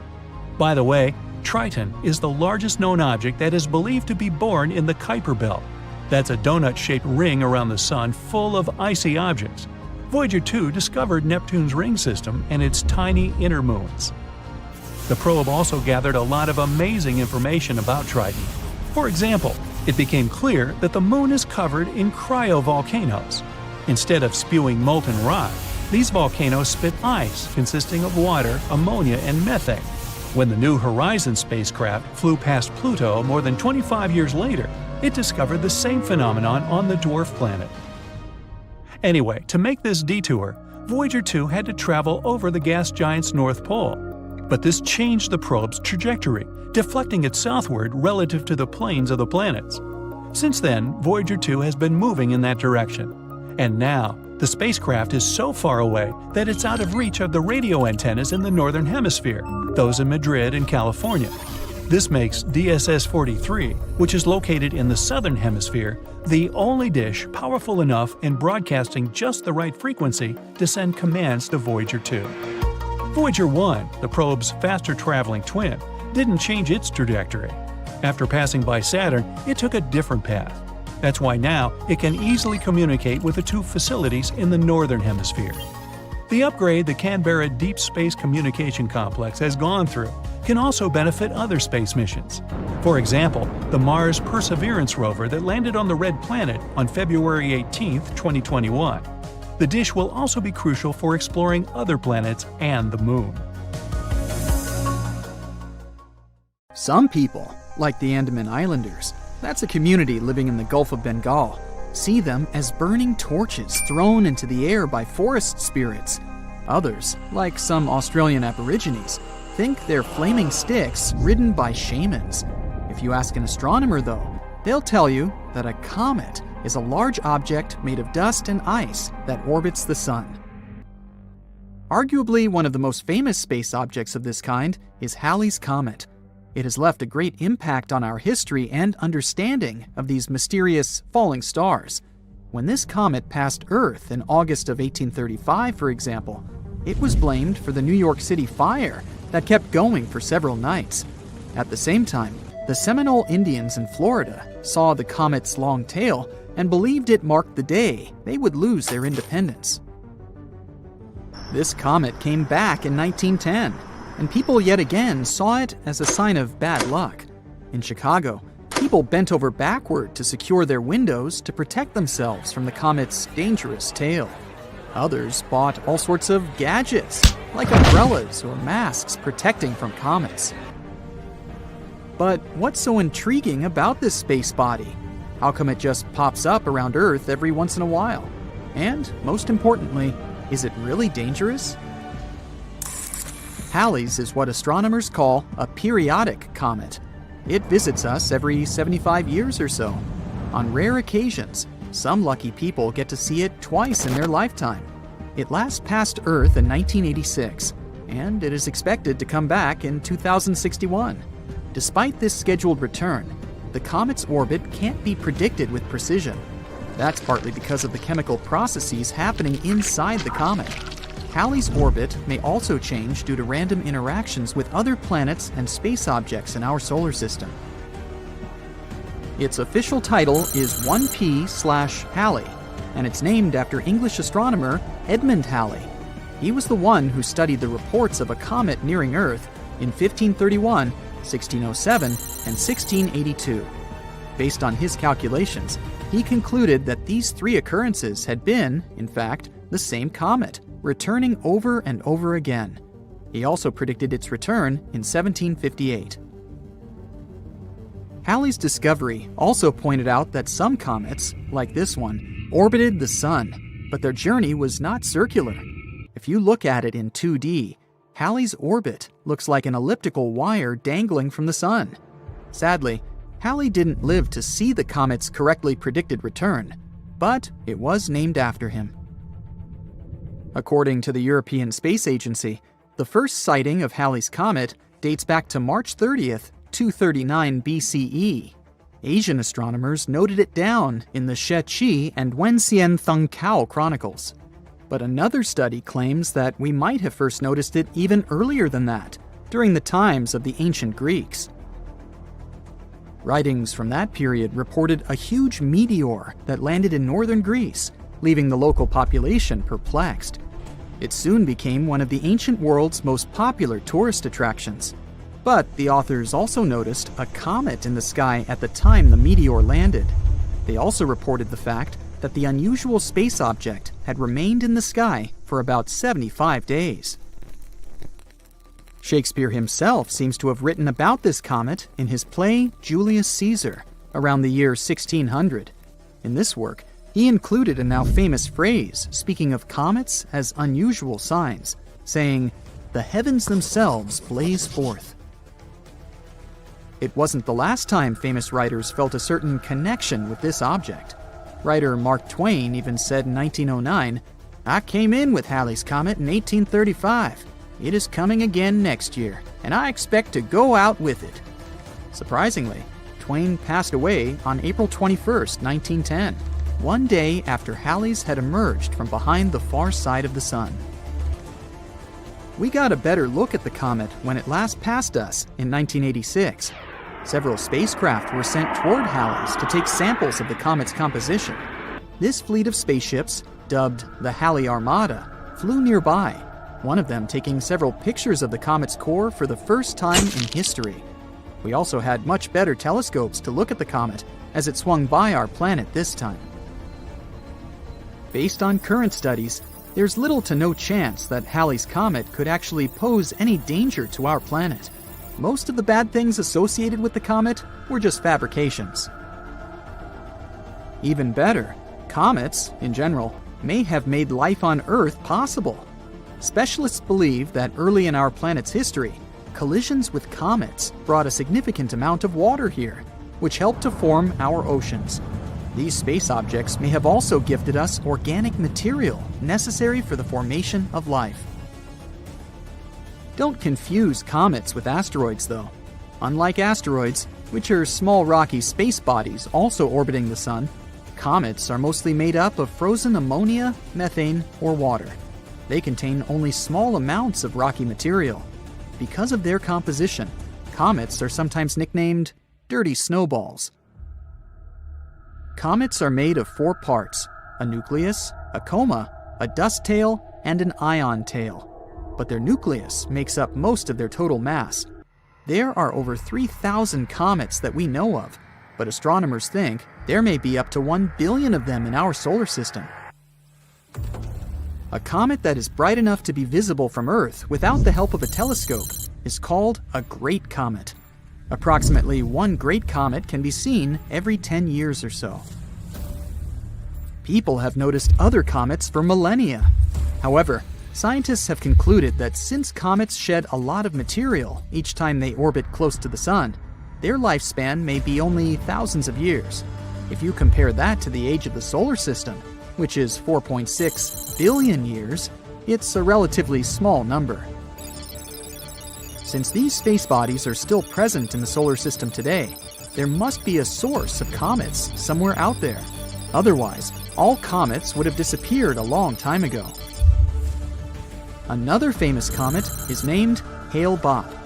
It came very close to Earth in January 1997. The last time it was seen near our planet before that was during the Bronze Age, back in 2000 BCE. This comet is much larger and more spectacular than Halley's. Its nucleus stretches for up to 24 miles in diameter and can be seen from the surface of our planet with the unaided eye. Comet Borrelly was the second comet to be studied up close by a spacecraft. NASA's Deep Space One approached it in 2001 and gave scientists a detailed report of the comet's black core. This comet is surprisingly lopsided, but the reason for its unusual shape is still up for debate. Halley's comet appears to have formed in the Oort cloud at the outer edges of the solar system. But Borrelli is said to come from an icy cloud of rocks beyond Neptune, which is called the Kuiper Belt. Comet Hyakutake gave us quite the show when it passed just 9.3 million miles from Earth in March 1996. It looked like an ice blue splash with a faint gas tail. This comet amazed astronomers too, as it produced X-rays 100 times more intense than scientists had predicted. A spaceship called Ulysses passed through Hyakutake's tail in May 1996, reporting that it was at least 350 million miles long. That's double the size of any other known comet's tail. The comet Wild 2 was examined by NASA's Stardust spacecraft back in 2004. The probe managed to fly within 147 miles of the nucleus of Wild 2, giving us some of the best comet pictures to date. It was also the first time we got samples of dust particles from a comet. The precious cargo came back to Earth in January 2006. Its aim was to shed light on the conditions under which Wild 2, and the solar system for that matter, formed those billions of years ago. Wild 2 is about 3 miles in diameter and covered with craters and cliffs. We still can't find the source of the mysterious signal we've been receiving since 2018. We receive it every 22 minutes and nothing can explain this. Some scientists even believe it could be coming from another civilization we haven't met yet.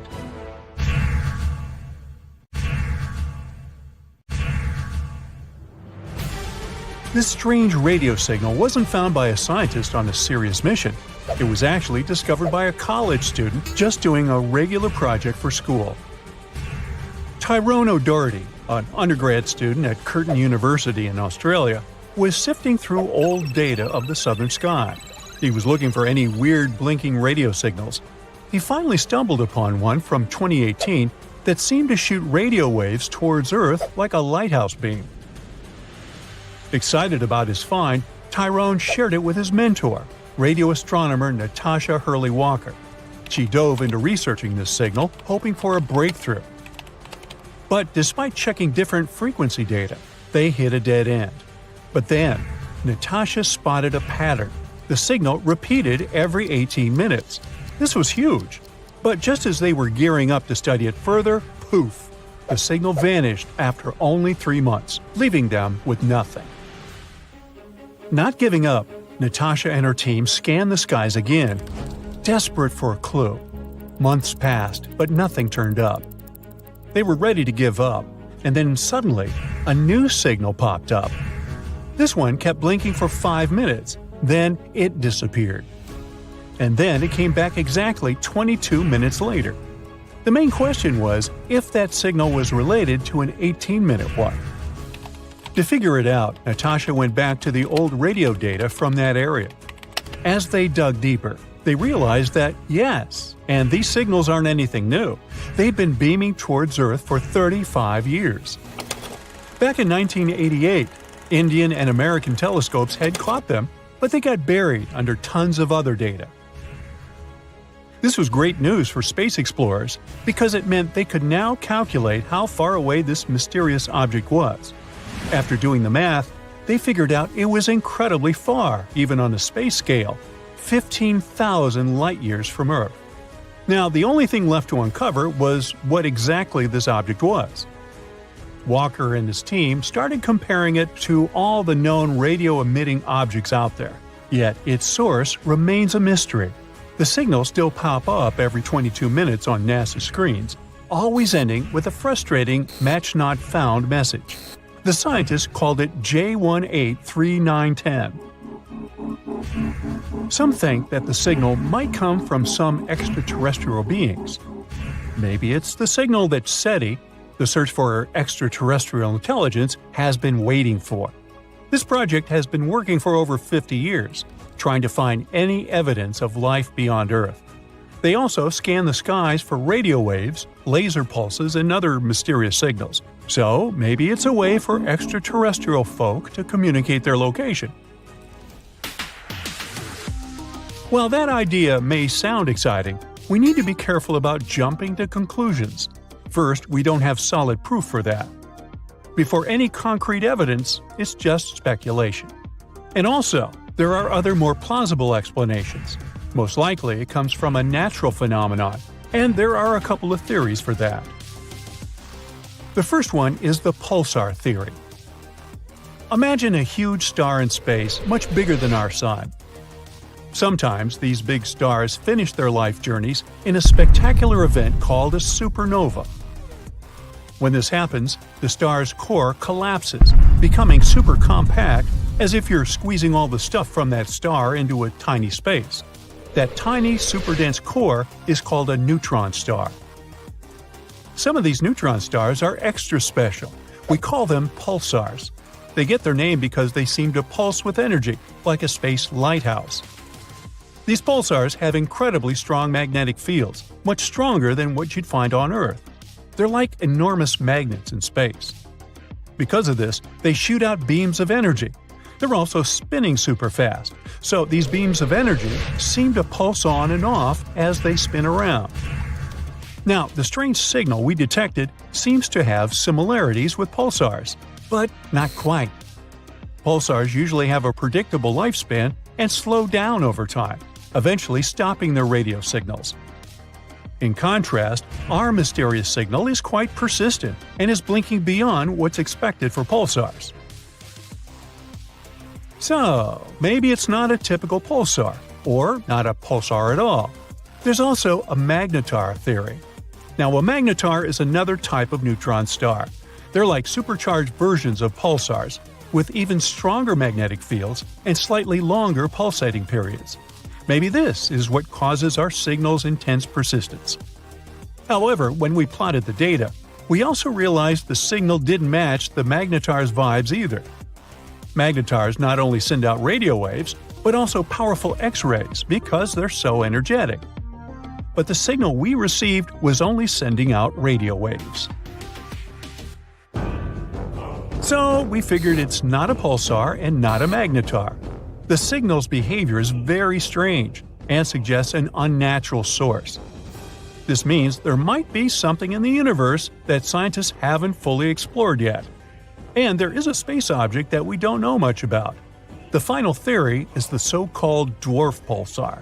Sounds a little dopey to me. Couldn't help myself. Now, a dwarf pulsar is like a star that blinks with light flashes, similar to pulsars, but it takes longer for each blink. Usually, white dwarfs are the leftovers from smaller stars. They don't blink because their magnetic field isn't as strong as pulsars. But when a white dwarf becomes pretty hefty, almost the mass of our Sun, it gets super dense and starts pulsating with a strong magnetic field, just like pulsars. They have a cool quirk. White dwarfs are made of electrons, not neutrons like pulsars. When these charged electrons start dancing with the magnetic field, they shoot out periodic light flashes, which happen every 100 to 1,000 seconds. As you remember, our signal has a period of 22 minutes, 1,320 seconds. A bit longer than the usual white dwarf pulsars, but it's much closer to the truth. So far, this sounds like the most plausible explanation. But even this theory isn't fully confirmed yet. This just shows how much there is in the universe that we're still figuring out. For example, fast radio bursts, another mysterious type of signal we've been detecting. They're like quick, intense bursts of energy in the form of radio waves. They have a ton of energy. FRBs are so powerful that sometimes they can be brighter than entire galaxies. Now, imagine this. They release as much energy in a few milliseconds as our Sun does in 3 whole days. Wow! These bursts happen all over the sky with huge frequencies, although some have been detected with lower frequencies.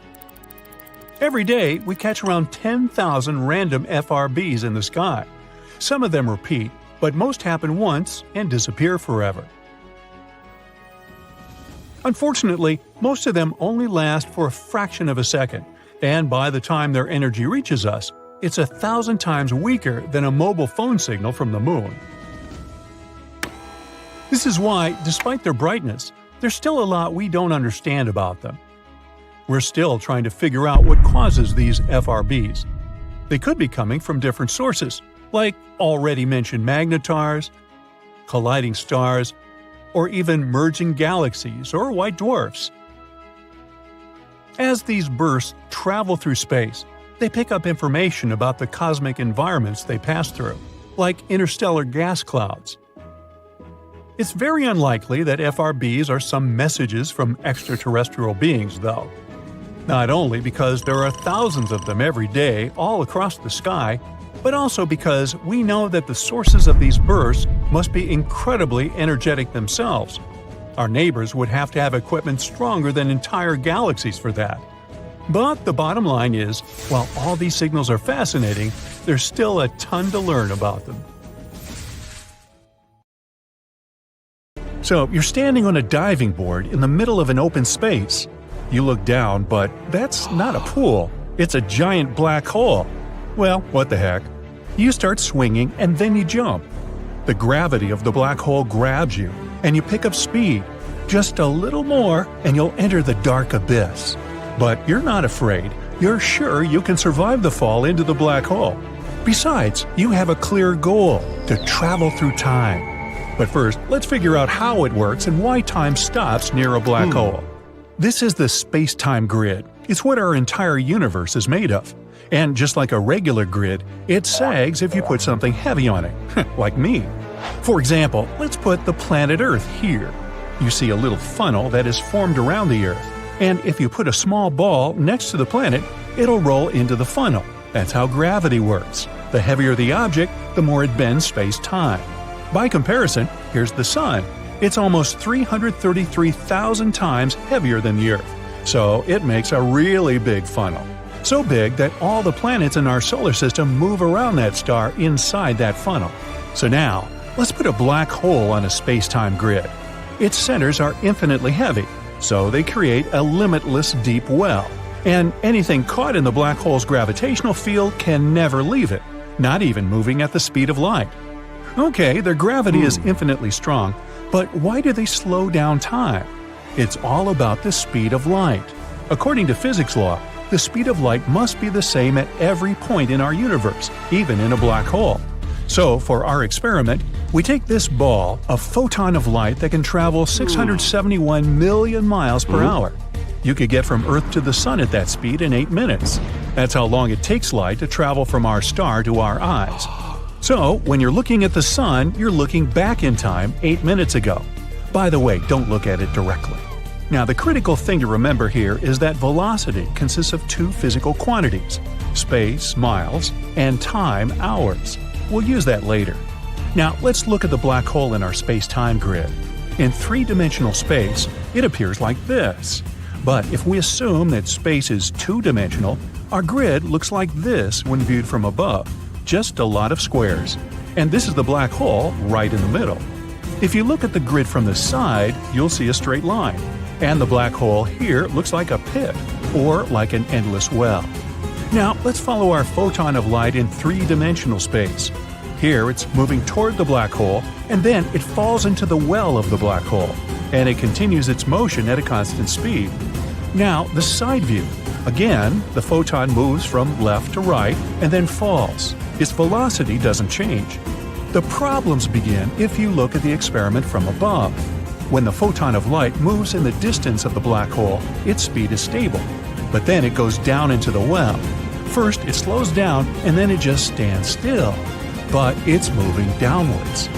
The photon moves in an arc down the well in the lower dimension without changing its speed. But in the higher dimension, it traveled a minimal distance at the same speed. Usually, this would mean that the photon was moving at a low speed in the second case, but not in the case of the speed of light. Remember, it must be the same at every point in the universe. The number 671 million miles per hour shouldn't change. So, we change the very parameters of that number: time. Time itself must slow down so much that this slight movement of the photon, when you look at it from above, was at the same speed, 671 million miles per hour.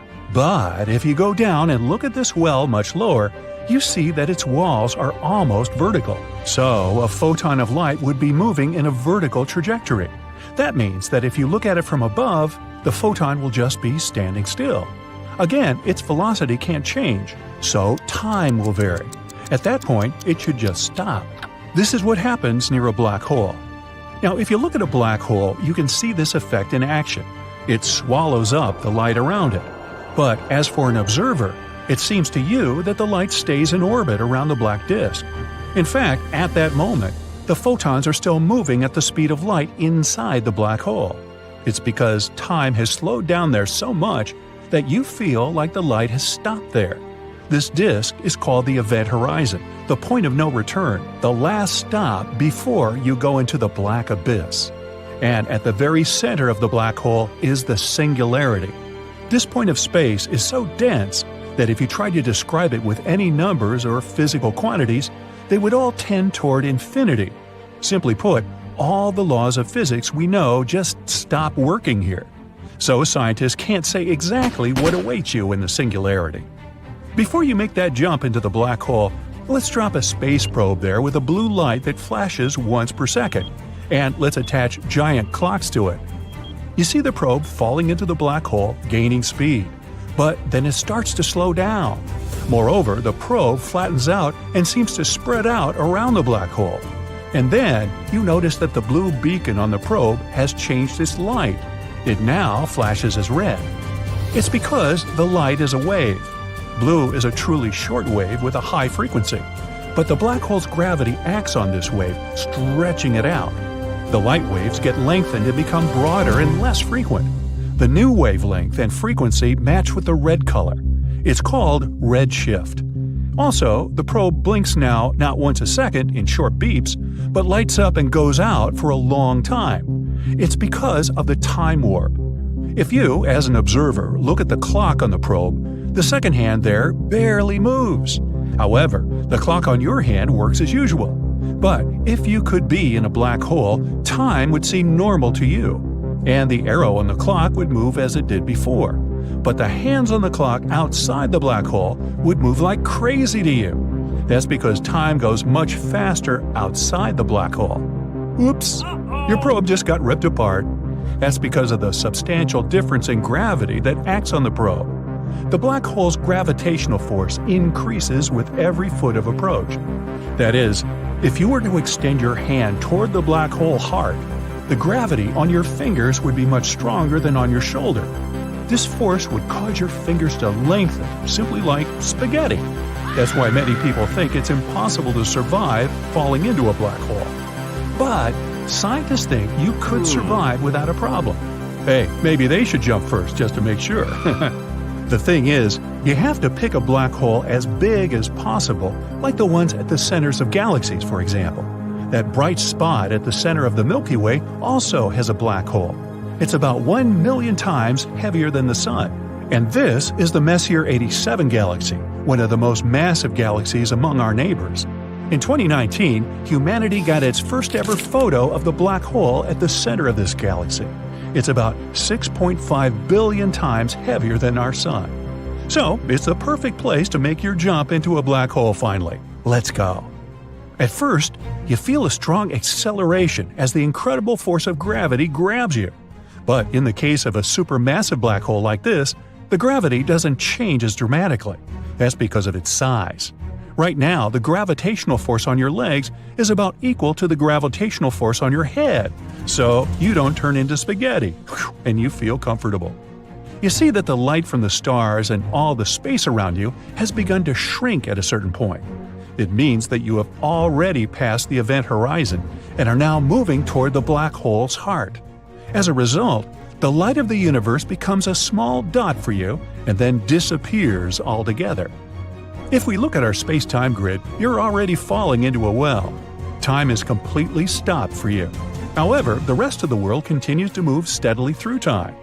If you could now look at the Earth from a black hole, you would see a time lapse, an accelerated video of how the months and years go by on our planet. If you had a jetpack that had an incredible engine to pull you out of the black hole, then you could make a jump forward in time. In 1 second, centuries on Earth could pass in the heart of a supermassive black hole. But this only works one way. You can't go back in time. But for now, you keep falling into the black hole. Beyond that, no one knows what'll happen to you. We only have theories about wormholes and white holes that might transfer you somewhere else in the universe. So, enjoy your trip, and just think about all the frequent flyer miles you're racking up.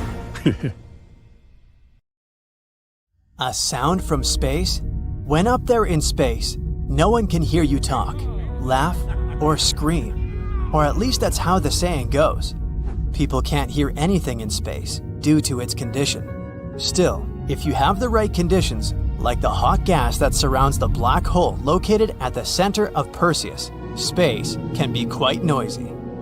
That's the galaxy cluster 250 million light-years away from us. Researchers caught an actual sound of space, waves rippling through the plasma gas in Perseus. They first realized black holes generate acoustic signals in 2003, but this is the first time they brought these signals to the human ear, and wow, this sounds terrifying. Canyons filled with liquid on Titan. Almost a decade ago, NASA spacecraft discovered deep canyons on one of Saturn's moons, Titan. They're about a half-mile wide and they kinda look like the Grand Canyon, but they're filled with liquid hydrocarbon. This was the first time we came upon evidence of canyons and channels filled with liquid on Titan. Our solar system is full of small particles and bigger rocks that circle the sun, the same way as planets. Sometimes it happens, some of them change trajectory, which is why falling pieces of debris strike the planets. Most of the meteorites and comets originate in our solar system. Some from the asteroid belt between Jupiter and Mars, while others come from the Kuiper belt, that's located beyond the orbit of Neptune. But 5 years ago, scientists found something unusual, a red, elongated floating space rock called Oumuamua. It could be more than 3,000 feet long, but its size still wasn't the most impressive part. It was the first interstellar object we saw passing through our solar system. It means it formed and came outside of it. It was traveling way faster than asteroids and comets from within our solar system. No one knows where this weird object came from. Many, many years ago, when it started its journey and sailed away from its parent planetary system, the stars weren't in the same position as they are today, so it's hard to pinpoint where Oumuamua ran away from. The rock could have been on its journey for billions of years. Solar termination events. Our sun is not just a flaming ball of gas we see in the sky. It's actually a pretty complex network of towering plasma fountains, magnetic fields, and blobs of unusual matter 500 times bigger than our own planet. And then there are solar termination events. When it comes to its activity, our sun goes through a natural cycle of troughs and peaks. Approximately every 11 years comes the time when the sun is more active than in other periods of the process. As the cycle goes to the end, there are fewer emissions and sunspots. That's because magnetic fields are weakened at that point, and they collide along the sun's equator. This results in enormous tsunamis of plasma. They pass across the solar surface for weeks. These are the most powerful storms in our solar system. They twist, snap, and lash out into space and seriously affect our power grid. As they wake, large spots start to form on the sun, close to strong magnetic field lines. Usually, that's when the cycle begins all over again. No one still knows why exactly they form. Also, we're not sure if this only happens at the end of the cycle, and knowing more about this could help us prepare for raging solar storms better. Tsunamis on Mars. It appears the shorelines under the Martian surface formed because of two enormous tsunamis. Mars has something that's probably the longest landslide in our entire solar system. The rocks rolled down the mountain probably billions of years ago. They fell into the water and caused a gigantic wave that rushed across the Martian landscape. As the tsunami was getting bigger, the rocks scraped all along the solid ground beneath them, and these sandy waves left their prints on the shoreline, not so close to Olympus Mons. That means it's possible the waves traveled a couple of hundred miles. This supports the theory that Mars once had an ocean hidden below its dry desert surface. Sure, Oumuamua was cool because it was the first object we've seen coming from outside of our solar system. It's past us now, so it's not possible to study it anymore. But something else came from outside our solar system after Oumuamua. A comet called Borisov. It came with a tail over 100,000 miles long. Teams got the first images of Borisov in 2019. A bright white glow was surrounding it. And that was one of the first signs where scientists realized this comet wasn't from our solar system. They tried to collect as much information as possible because they remembered how quickly Oumuamua got away. Borisov came from a freezing place as cold as the Kuiper Belt. One theory says it may have originated around a red dwarf, which is the most common type of star in our galaxy, the Milky Way. But unfortunately, Borisov was also very fast. So fast that they only managed to see it a couple of weeks before it passed by our planet. By now, it's almost out of our solar system. Finding new planets is always such a thrill, just like it was in 2017 when a group of researchers discovered Super-Earth.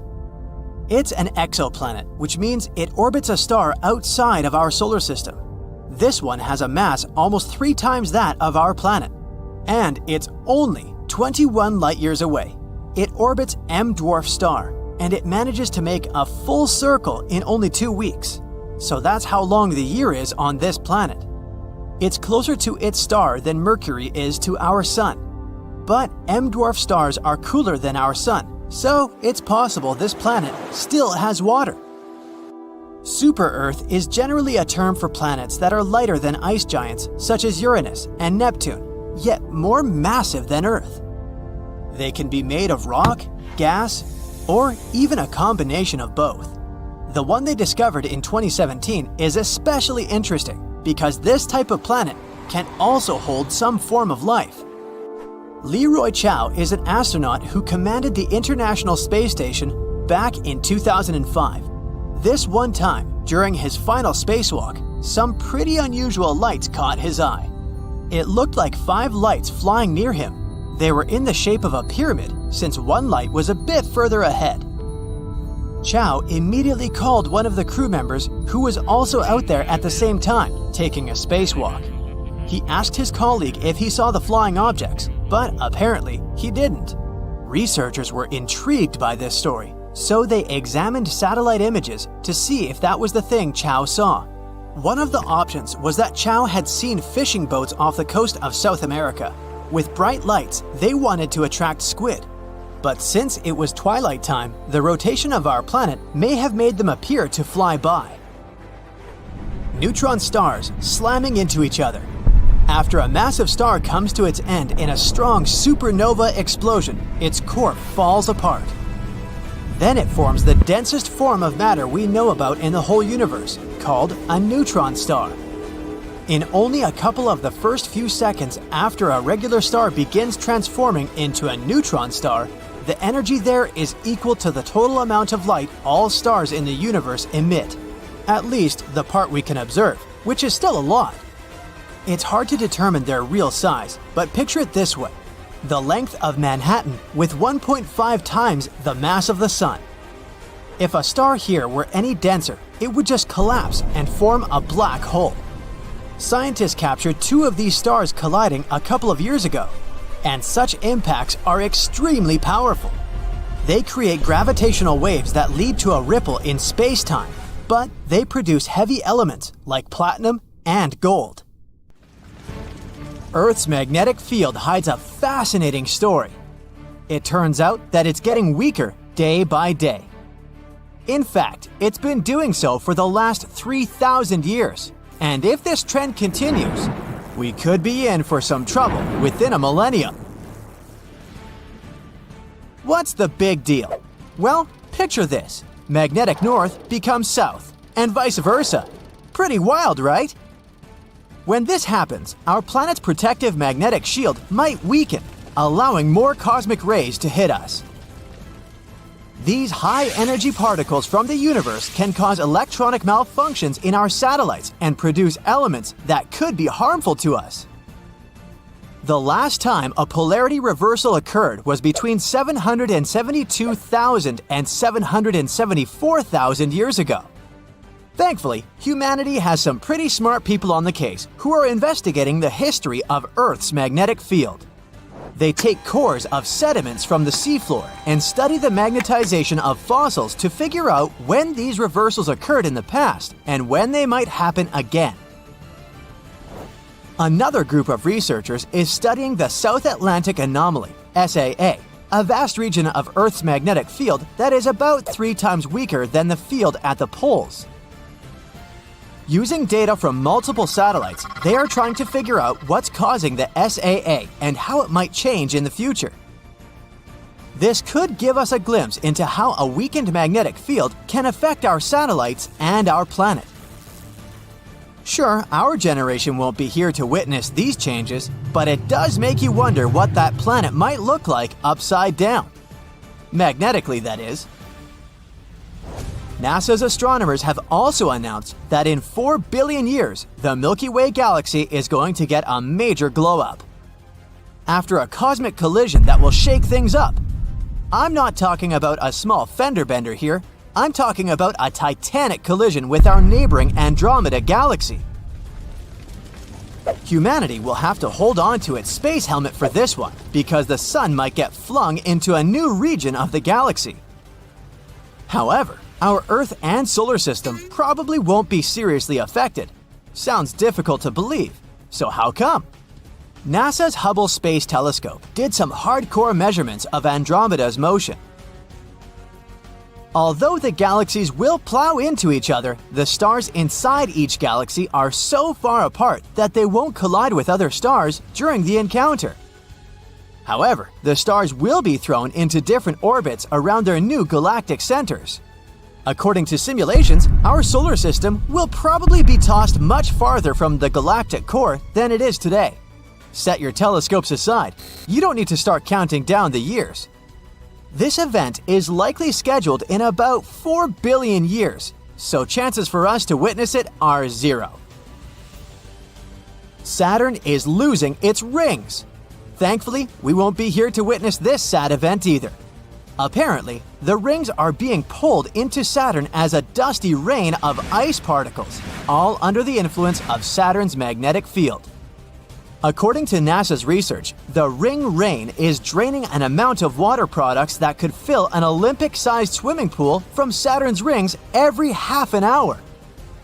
The entire ring system will likely be gone in 300 million years. Scientists believe we should consider ourselves lucky to witness Saturn's ring system at all, as it seems to be in the middle of its lifetime. But if you think about it that way, that rings around planets are all temporary, there's a chance we've just missed out on the giant ring system of Jupiter, or those of Uranus and Neptune. These planets have only thin ringlets around them these days.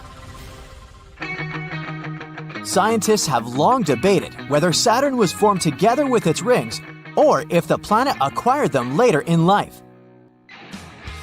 The new research favors the second scenario, indicating that they are unlikely to be older than 100 million years, while Saturn itself is around 4.5 billion years old. What caused the rings to appear in the first place? Well, there are a few theories. One of them suggests the rings could have formed when small, icy moons in orbit around Saturn collided. Perhaps their own orbits were messed up by a gravitational tug from a passing asteroid or comet. Who knows what humans might end up looking like in the future? It's unlikely we'll see any major changes in our lifetime. But let's take a journey to the future and ponder what we might evolve into. Will we become cyborgs with all sorts of cool machine implants? Or maybe we'll become a hybrid species of biological and artificial beings. To understand our future evolution, we gotta take a peek at our past. 1 million years ago, Homo sapiens didn't even exist.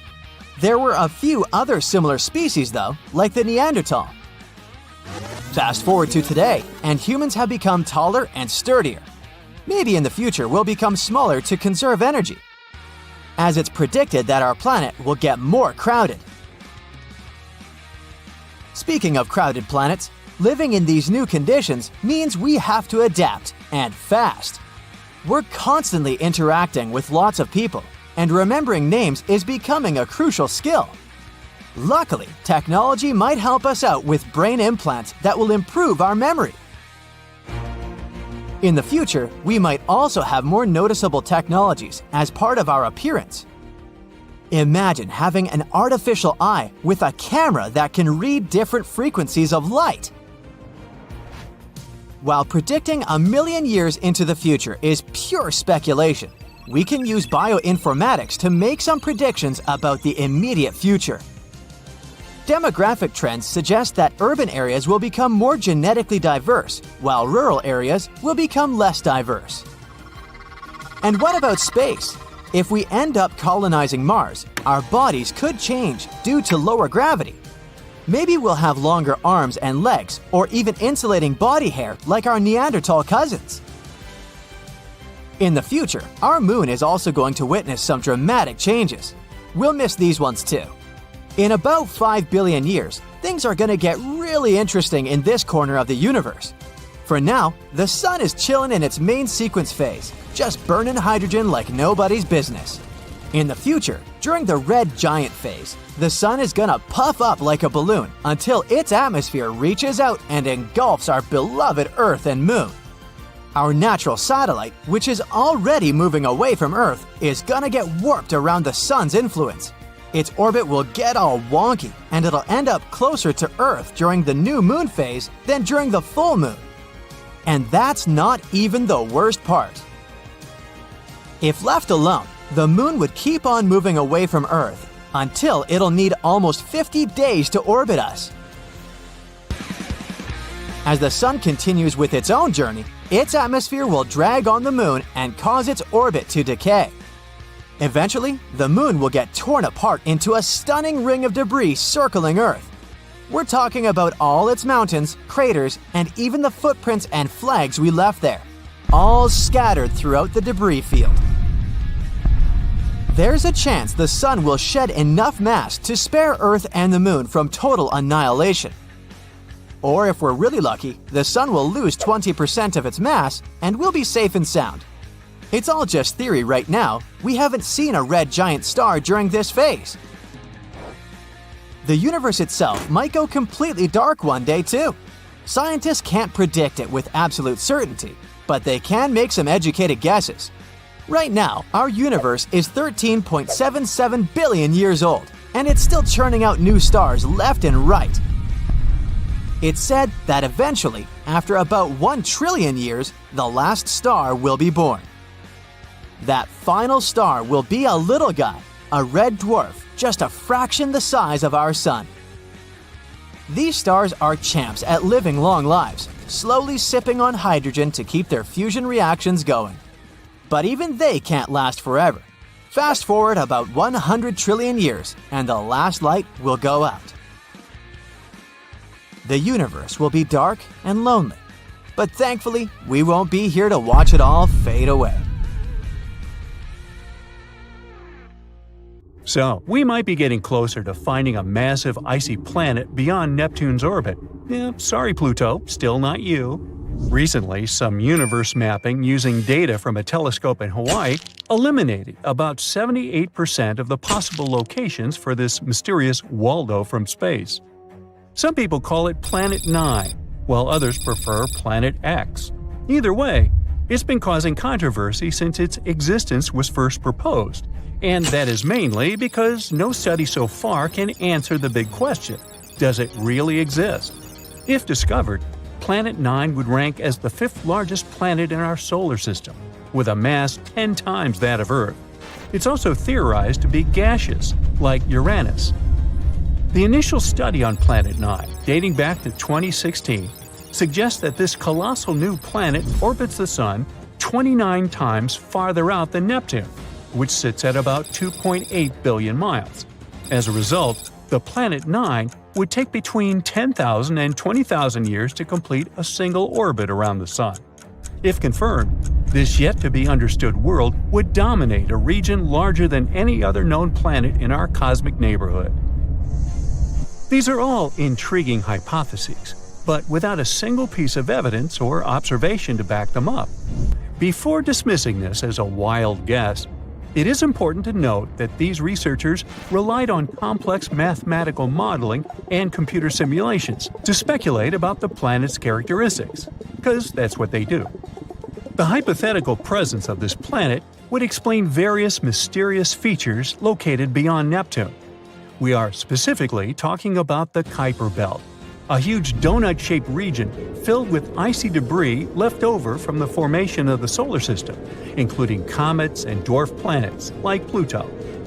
What happens is that the 6 farthest objects in the Kuiper Belt exhibit elliptical orbits that are all oriented in a similar direction within physical space and tilted approximately 30 degrees downward relative to the orbital plane of our 8 known planets. What's strange here is that, despite their distinct orbital velocities around the solar system, they maintain this alignment. The likelihood of such alignment occurring randomly is extremely low, around 0.007%. So, here comes Planet 9, a hypothetical massive celestial body that offers a plausible explanation for this strange phenomenon, potentially exerting gravitational influence to shape these orbits. The initial theory didn't hold up for long, facing accusations of observational bias and calculation errors. Then, in 2017, another study popped up, sparking back the idea that maybe Planet 9 is out there after all. This time, Spanish astronomers tried a novel approach, focusing on observing extreme trans-Neptunian objects. These celestial bodies orbit the Sun in highly stretched elliptical paths, with average distances exceeding 13 billion miles. The research suggests that the distances between these objects' nodes and the Sun might provide clues to Planet 9's location. You see, these nodes are the points where a celestial body's orbit intersects the solar system's plane. When these objects reach these points, they're more likely to interact with other solar system bodies, potentially causing significant changes in their orbits or even collisions. So, if the trajectory of these extreme trans-Neptunian objects remains stable, everything's fine. But if it's not, well, that's a sign that something else, something big, is messing with their path. And that's exactly what the research found. There is something unseen out there, throwing these objects off course. And that something could be a planet chilling at a distance between 300 to 400 times farther from the Sun than Earth. To this day, the study of the extreme trans-Neptunian objects is the strongest evidence we've got for Planet 9's existence. And if you're still not convinced by this theory, know that strange motions like these have led to planetary discoveries before. Neptune, for instance, was spotted because Uranus's motion didn't quite agree with the predictions of Newtonian gravity. But the deflection of its orbit could be explained if it was caused by a pull of an undiscovered planet. And just like that, we discovered Neptune. Now, the year is 2021, and there's all this buzz about Planet 9 again. After correcting some old guesses, studies are now leaning towards the idea that this mystery world follows an epic loop around the Sun every 7,000 years. That is massive news, because it means this planet might be closer than we ever thought, making it easier for our telescopes to spot it. The paper also suggests there is a whopping 99% chance that the funky orbits of these distant objects are all because of this unseen planet, not just some cosmic coincidence. Now, the odds of this whole situation being a fluke are down to a 1 in 250 chance, which is much better than the 1 in 10,000 chance back in 2016. All these optimistic numbers have brought us to where we are today, keeping our hopes and working on better equipment to continue the mission of spotting Planet 9. As mentioned earlier, researchers in Hawaii created some kind of treasure map utilizing the Panoramic Survey Telescope and Rapid Response System to eliminate 78% of its locations. This is great news, considering how challenging it is to find a planet-sized needle in a cosmic haystack. But unfortunately, Planet 9's presence remains a ghost in the dark outer reaches of our solar system. Enthusiasts are still convinced of its existence and believe it is only a matter of time before we celebrate the discovery of Earth's new cosmic cousin. They're putting their hopes on the Vera C. Rubin Observatory, which is currently under construction in Chile and is scheduled to begin science operations in late 2025. Over the course of 10 years, this observatory will scan the entire southern hemisphere sky every few nights with a 27-foot, fast-moving telescope equipped with the largest digital camera in the world. The idea is to catalog everything in the solar system, reaching out to and beyond Neptune, and tracking the movements of millions of celestial objects, including space junk, asteroids, comets, and stars. If Planet 9 is indeed out there, this next-generation telescope could be the one to find it. The existence of this mysterious planet is far from being universally accepted in the scientific community. That is simply because Planet 9 isn't the only explanation for the strange phenomenon occurring beyond Neptune. One theory suggests that a group of distant objects, such as dwarf planets, comets, and moons, might be collectively influencing the orbits of the extreme trans-Neptunian objects. Others believe that a black hole is behind all this. These compressed masses are some of the densest objects in the universe, potentially capable of affecting the orbits of other masses, like how this supposed ghost Planet 9 is believed to be doing. Another bold perspective suggests that our current understanding of the laws of gravity is flawed, actually incomplete. This theory, known as modified Newtonian dynamics, proposes that these distant icy objects exhibit strange behavior not due to influence from another planet, but rather because the immense gravitational field of the Milky Way is influencing them. However, even supporters of this theory acknowledge that it is too early to draw firm conclusions, and much more extensive research is still required. While we continue our relentless hunt for Planet 9, some astronomers have taken it a step further, suggesting the existence of a hypothetical Planet 10. This world has a mass and size like that of Mars or Earth and is located on the edges of the Kuiper Belt. But the thing is, if this alleged Planet 10 is indeed as small as scientists believe, it might not have enough gravity to clear its orbit of debris. And that is pretty similar to what happens with Pluto, being one of the reasons why it got into trouble back in 2006. So yeah, it's better not to get too excited. This supposed Planet 10 might end up classified as another dwarf planet. The legend of the Black Knight satellite tells us that a spaceship of extraterrestrial origin has been orbiting Earth for many years. Sounds crazy, right? But over the years, the supporters of the theory have gathered a lot of evidence to prove it. So let's look at it and judge for ourselves. 1899. Famous scientist Nikola Tesla built a giant tower in his laboratory in Colorado Springs. This tower was supposed to allow him to study atmospheric electricity and wireless energy. Everything went fine until one day he discovered something unexpected. The tower began to catch a signal that seemed to be artificial. At first, Tesla thought that the signal was coming from somewhere in the atmosphere, but it turned out that it had been coming from an even greater height, from outer space. Tesla decided that this signal was sent by some extraterrestrial life. However, the scientific community ignored his theory. Although they respected Tesla's genius, they still considered him to be a weirdo. But a few years later, Tesla's reports were confirmed. The inventor of the wireless radio, Guglielmo Marconi, intercepted similar signals. Then in 1927, Norwegian radio engineer Jørgen Machholz noticed something unusual. When he sent signals at a certain wavelength, they were sent back to him a few seconds later. At first, he thought it could be an ordinary radio echo. It's not uncommon for short radio waves to bounce between Earth and the stratosphere. This phenomenon is called propagation, but usually it happens very quickly, in about 1/7 of a second after the original transmission. However, the signals that Machholz received took about 15 seconds to get back. They also didn't match the radio echo people were used to. The engineer wasn't the only one to witness this phenomenon. Many radio enthusiasts discovered and confirmed these signals, but no one found any explanation. So what was it? Could Tesla have been right this whole time? Let's unpack this. First of all, the signals did exist, and they've been documented by many people. However, Tesla and Marconi's signals and Hall's echoes are completely different things. In reality, Tesla and Marconi caught signals coming from pulsars. Pulsars are rapidly rotating neutron stars. Those get born when stars greater than our Sun finish their life cycle.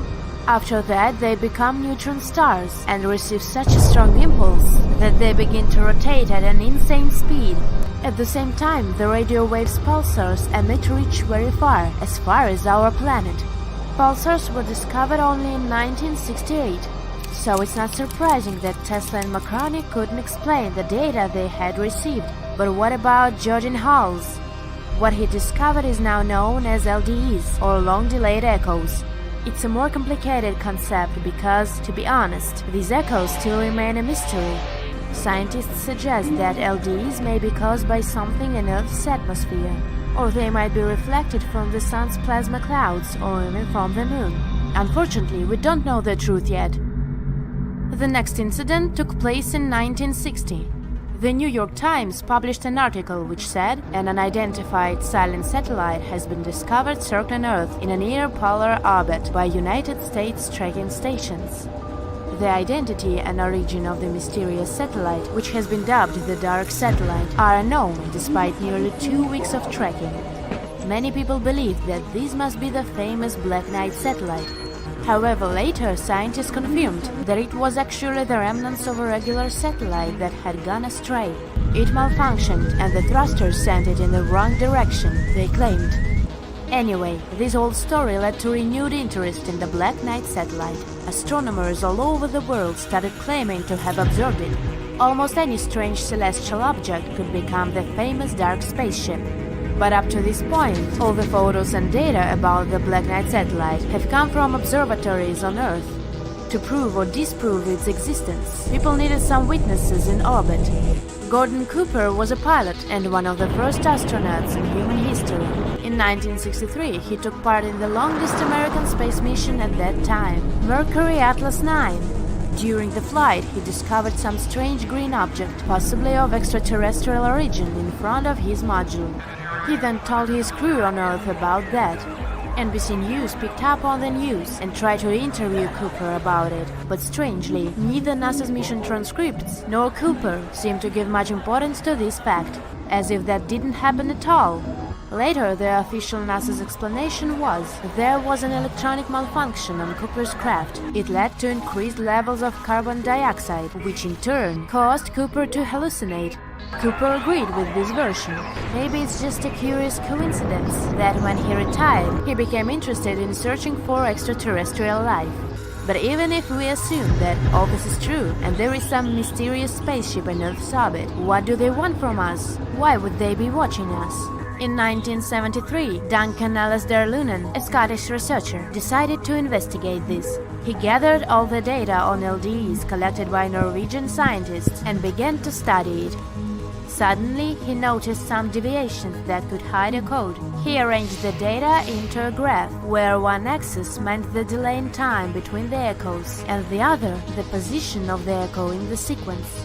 It turned out to be a collection of dots which looked like some sort of space map, namely the map of the constellation Borisov. Lunan began to analyze the echoes recorded by French astronomers in 1929. Again, he got the same constellation, but one of the stars was in a slightly different place. Lunan then thought, what if it's actually a star map from the past? After rewinding the time, Lunan finally got the whole picture. He discovered that this was how the constellation looked 13,000 years ago, which probably meant that they could have been watching us for thousands of years.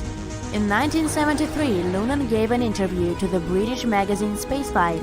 He said that he had deciphered the radio message hidden in the LDEs. Here is what it said. Start here. Our home is Upsilon Bootes, which is a double star. We live on the 6th planet of 7 coming from the Sun, which is the larger of the two. Our sixth planet has one moon. Our fourth planet has 3. Our first and third planets each have 1. Our probe is in the position of Arcturus known in our maps. Goosebumps. But even though these reports were published in the New York Times, Time, and other well-known magazines, no one really took this topic seriously. Unfortunately, Lunan's theory wasn't really backed up by any evidence. Later, he withdrew it himself, saying that he had made obvious mistakes and that his methods had been unscientific. According to him, he had just been making guesses about what these signals might mean. And finally, the last part of our story. This photo. On the 4th of December 1998, the Endeavour spacecraft embarked on the STS-88 mission. This was the first mission to the International Space Station. And then, on the 11th of December, NASA took and published a series of images where you could clearly see an unusual object in Earth's orbit. These photos were immediately picked up by the public. Everyone thought it was the Black Knight satellite, which had been discussed for years. Had it finally been found after 100 years of speculation? But as usual, the truth turned out to be much more boring. During the mission, one of the astronauts was installing a thermal cover, but the coating was poorly fixed. It broke off and flew away. The photos were taken just to document this event. The Black Knight is a very interesting legend. You can dig into it for hours, looking for new information and evidence, and then watch it getting debunked. This story is a pile-up of many completely unrelated stories, reports, photos of real satellites, and so on. All this was mixed into one incoherent, illogical urban legend. Illogical but very fascinating indeed.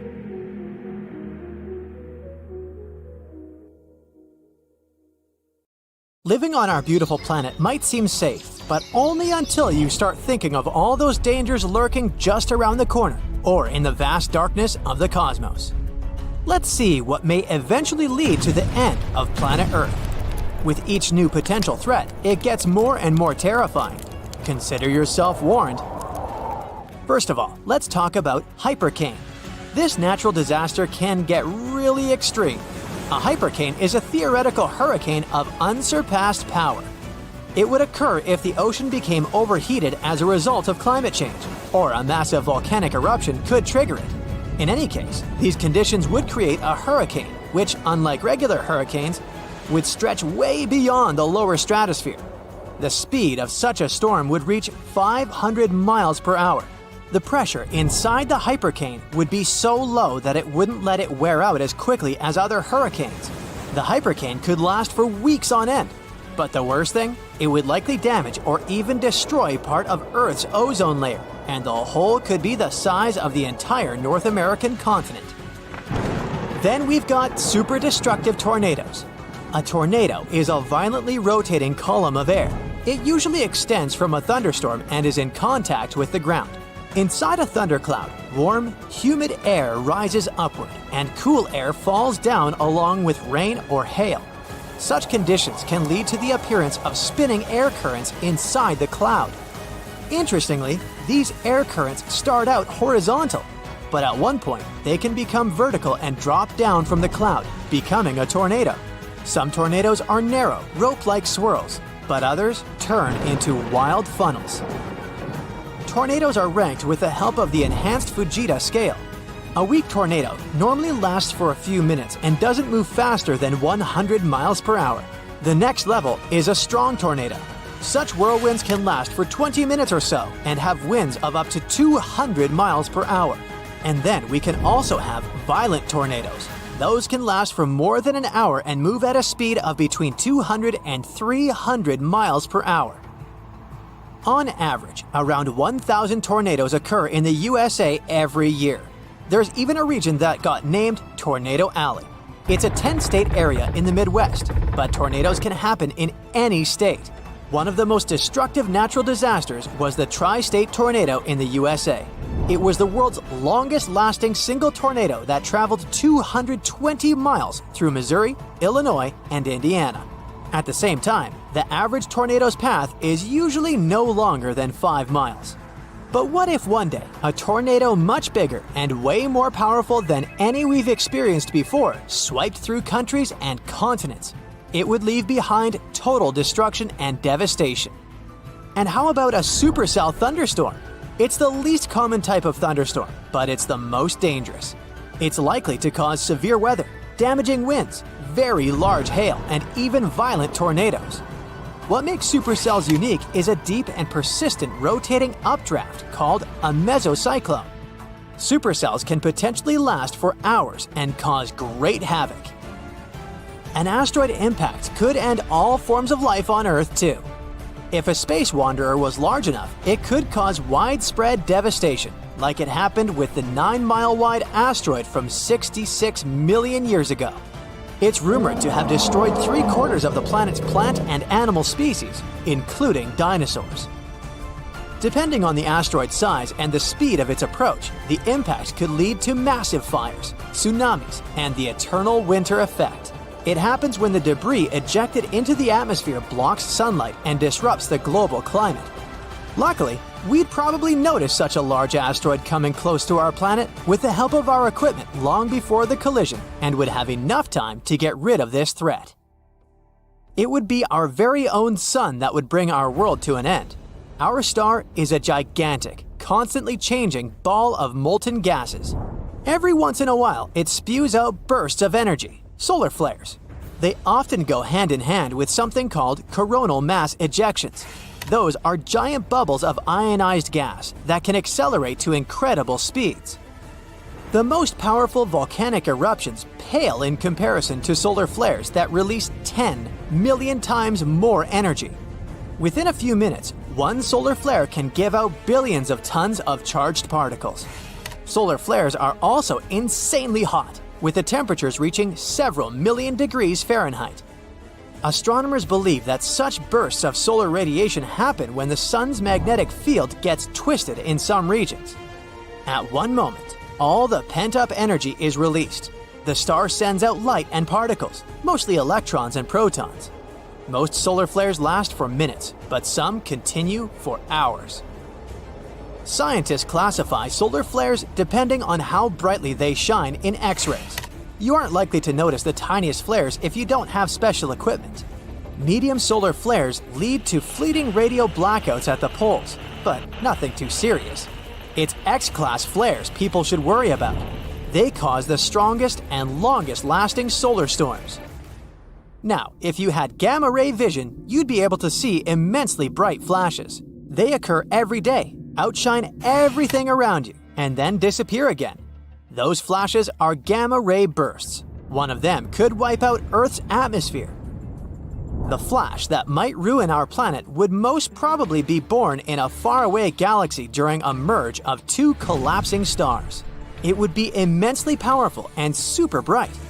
Still 1,000 light-years from Earth, it'd already shine as bright as the sun. Our planet's atmosphere would try to protect us, but its natural shield wouldn't last. The radiation would be so powerful that it would literally cook the atmosphere. It would create nitrogen oxides that would destroy the ozone layer. Without this layer, ultraviolet rays coming from the sun would be hitting Earth's surface at full force. They would wipe out tiny plankton in the ocean. But these plankton produce from 50 to 70% of all oxygen in the world. So, with their disappearance, there would be a severe lack of oxygen, which would lead to the disappearance of life on the planet. In the end, the heat and ultraviolet light coming from the sun would turn the planet into a huge chunk of rock. And what if we came across a wandering black hole? You might know that a black hole is a region in space where gravity is so powerful that not even light can escape its clutches. Luckily, the nearest to us black hole is 1,500 light-years away. It seems that we have nothing to worry about until we learn about wandering black holes. Now, things definitely get way creepier. If such a black hole entered the solar system, Earth would be doomed. We wouldn't stand a chance against this space monster. In 2020, 13 wandering black holes were spotted not so far away from our planet. But not far away in space terms means around 1 billion light-years away, so we've got some time left. Plus, the possibility of such a disaster is very, very low. One day, a rogue planet might push Earth out of the habitable zone and into an extreme orbit farther from the sun. Then the climate all over the planet would start getting colder and colder. Don't forget that the farther our planet is from the Sun, the weaker the star's gravitational pull on our planet is. In the end, our beautiful Earth would get too far away from its main source of light and heat. It would turn into a lifeless piece of rock covered with a thick layer of ice. Or the Sun might expand and turn into a red giant. If it happened, it would change the entire habitable zone of our solar system. The disaster would start with our star running out of hydrogen in its core. This would trigger a chain of reactions, which would eventually lead to the core of the Sun heating up and getting denser. As a result, the Sun would get way larger than it is now. During this transformation, the Sun would swallow Venus, Mercury, and Earth. Voyager 1, which has been traveling through interstellar space for more than 45 years and is trailing a long gray beard by this time, not really, it suddenly began to send strange signals to Earth. Even more bizarre, there are no signs that the probe has broken or anything. Scientists from NASA are desperately trying to find the reason. So, what's happened exactly?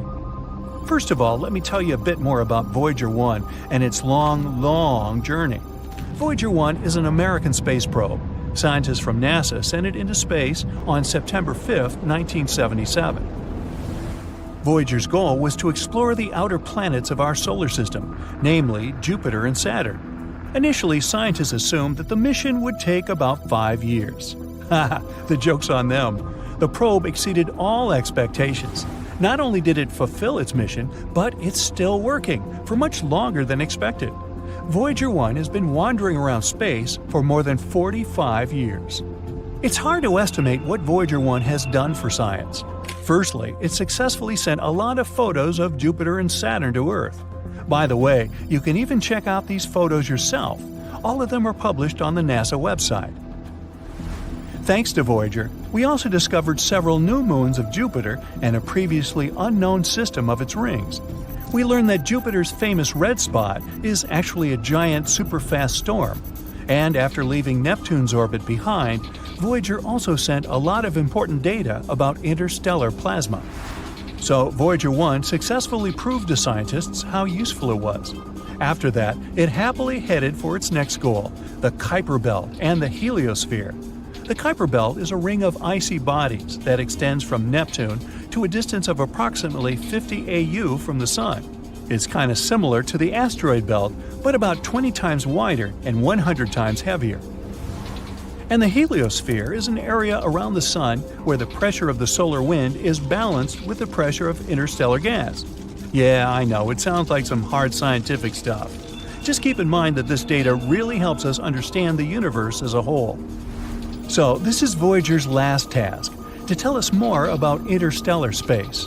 The probe has already sent us more than 60 frames for a mosaic of the solar system from a distance of over 4 billion miles from Earth. Scientists used these frames to make a big colored picture. The photo was called the pale blue dot, and you've probably already guessed what that dot is. Yep, that's what our Earth looks like through Voyager's eyes. This photo clearly shows how tiny we really are, and how precious and fragile our planet is. But Voyager 1 also has another, even more important mission, to tell other civilizations about us humans. You might have heard about the famous Voyager Golden Records. People created many audio and video files and added them to these records.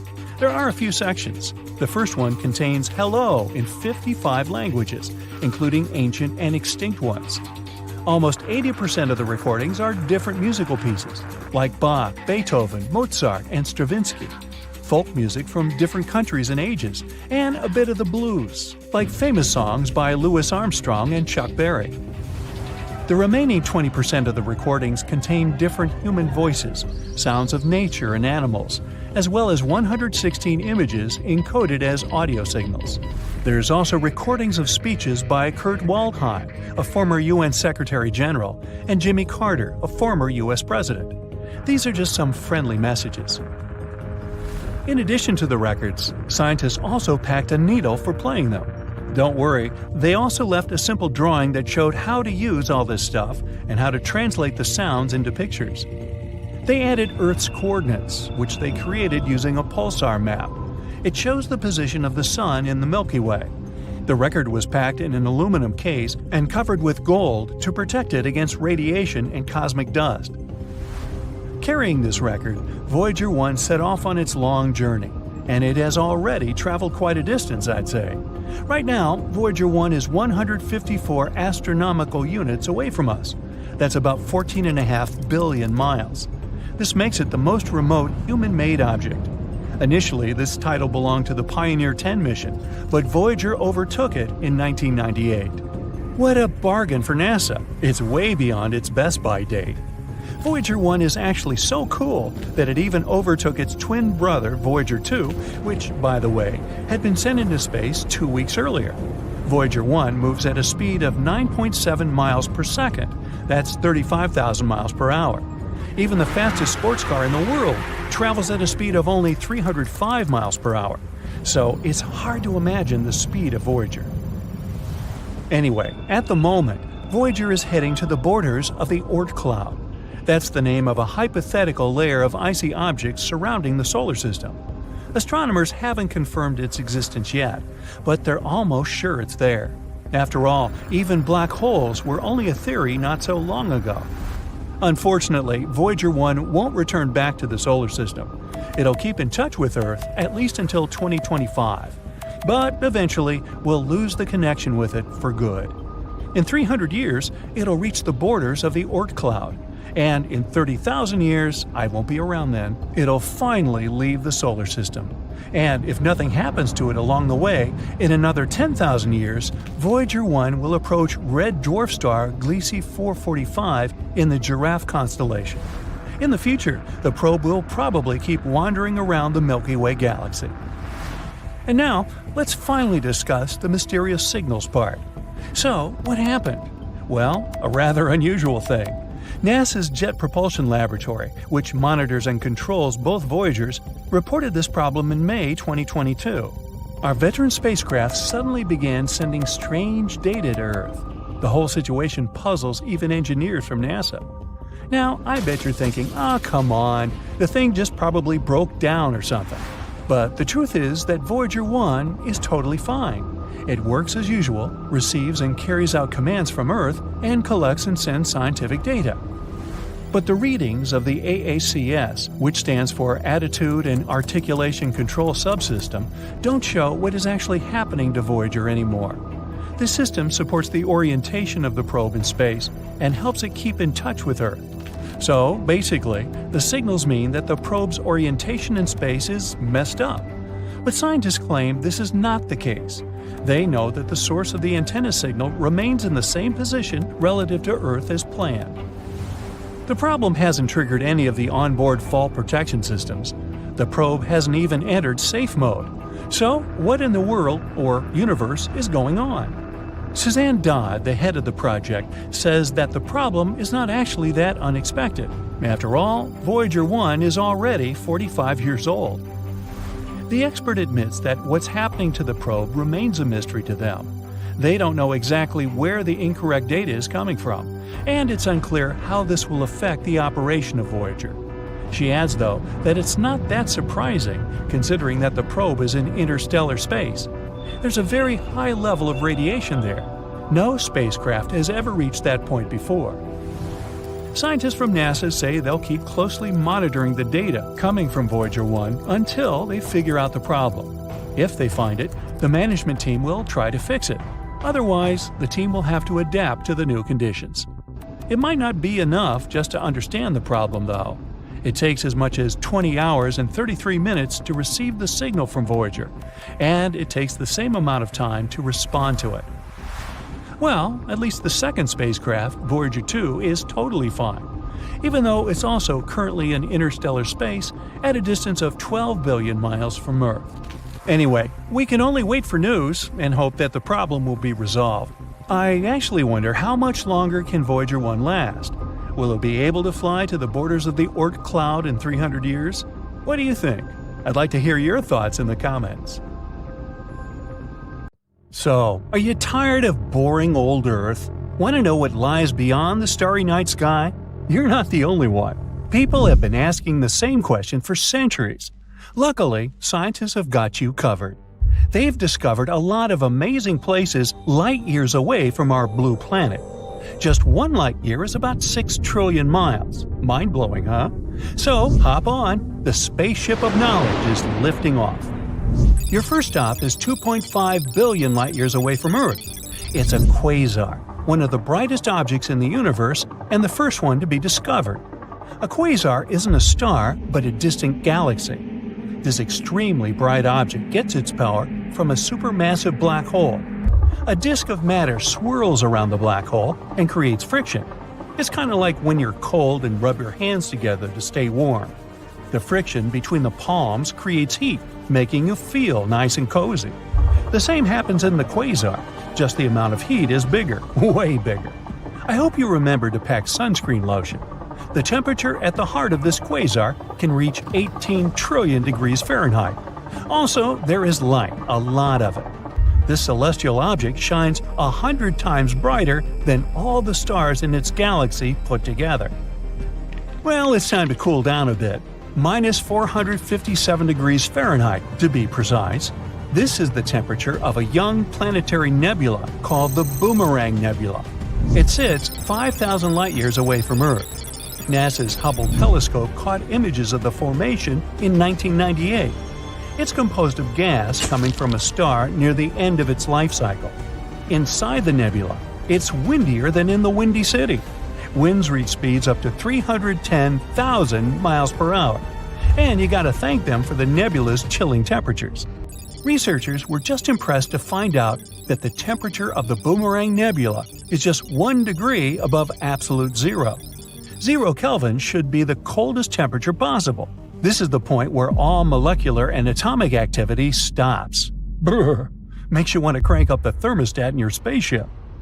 Next, you're going to a place you might not want to visit. Sorry. So, it's the most massive black hole. This giant is located at the heart of a large galaxy, some 10.4 billion light-years from our planet.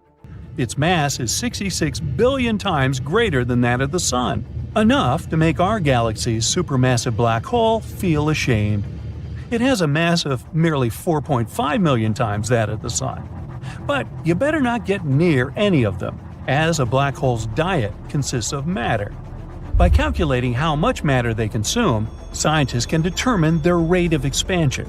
And those black holes have quite an appetite. Astronomers believe there are stupendously large black holes, or slabs, hiding somewhere in the universe. If they're real, their mass is estimated to be greater than 100 billion times that of the Sun. Now, it's time to snack on something lighter. The spaceship enters the Kepler-51 system. It's home to the lightest planets in the known universe, called superpuffs. Sounds fluffy enough, and it is. These planets' mass is either the same or slightly greater than that of Earth. But this doesn't mean they're small. Think of them as giant cotton candies the size of Jupiter. They are newly born planets whose atmosphere is still cooling down. You might want to wait for this process to be over, though, as 500 degrees Fahrenheit is too hot to handle. But for experts, superpuffs are special. These planets are incredibly rare, as they've managed to discover less than 20 so far. Now, are you up for a race? Let's say the ship you're on is traveling at a speed of 25,000 miles per hour. This is the current human speed record. It was set by NASA's astronaut trio from the Apollo 10 mission in 1969. And no, I am not talking about Neil Armstrong and Buzz Aldrin. That was the Apollo 11 mission later that year. Right now, you're going to race against a star 18,000 light-years from Earth. Your biggest advantage is that this is a neutron star. It was formed when another massive star ran out of nuclear fuel and couldn't support itself anymore. Think of a car running on an empty tank. Victory couldn't be any closer, right? Well, not quite. When a massive star feels like its time is up, it shrinks and starts spinning. Figure skaters do the same during a spin. They fold in their arms to increase rotation to the maximum. This neutron star is the champion of the universe. It spins at a speed of 157 million miles per hour. That's roughly 27% of the speed of light. Whoa! Are you running low on energy at this point? Time to charge up from a gamma ray burst. Gamma rays are electromagnetic waves generated by various forms of radiation. These bursts were fairly unknown to science until the late 1960s. Satellites equipped with gamma ray detectors accidentally recorded huge outbursts of radiation outside of our solar system. What were they? Nothing dark, definitely, as these are the most energetic forms of light. Scientists believe that gamma ray bursts happen when two neutron stars collide and form a black hole. The other explanation is that they are in the final stage in the life of a supernova. This event happens when a star decides to go out with a bang. Gamma ray bursts shine brighter than a diamond. They are 1,000,000 trillion times brighter than the sun. Talk about an energy boost. Your mood is lightened up by now. You want to visit a place that has a draw to it. No, it's not a beach resort, but a magnetar. It's a neutron star with a twist. Magnetars have a magnetic field that is 1,000,000,000,000 times stronger than that on our planet. But don't fall for their strong appeal. Let's just say you won't live to tell a tale if you get too close to one. In 2004, a flare that came off the surface of a magnetar managed to compress Earth's magnetic field from a distance of 50,000 light-years. Quite impressive for a star the size of a city. Makes you wish to team up with this oversized magnet to commit the greatest heist ever. A magnetar has the ability to swipe all the credit cards on planet Earth from a distance halfway to the moon. Luckily for humans, NASA has discovered only 31 of these stars so far. You have barely escaped the pull of a magnetar. Suddenly, you start to sense a strange force drawing you away from your home base. It is the Great Attractor, one of the biggest mysteries of the universe. This massive gravitational irregularity has been pulling us closer and closer to it for billions of years. Scientists estimate that the Great Attractor is located at the center of the Laniakea supercluster. The name means immeasurable heaven in Hawaiian. It represents a gigantic collection of planets, stars, and asteroids. Our home galaxy, the Milky Way, is just a speck in this enormous supercluster. According to the Big Bang Theory, not the TV show, the real theory, the universe has been expanding in all directions. But the mysterious Great Attractor is slowing things down. How exactly? Researchers still need to figure this one out.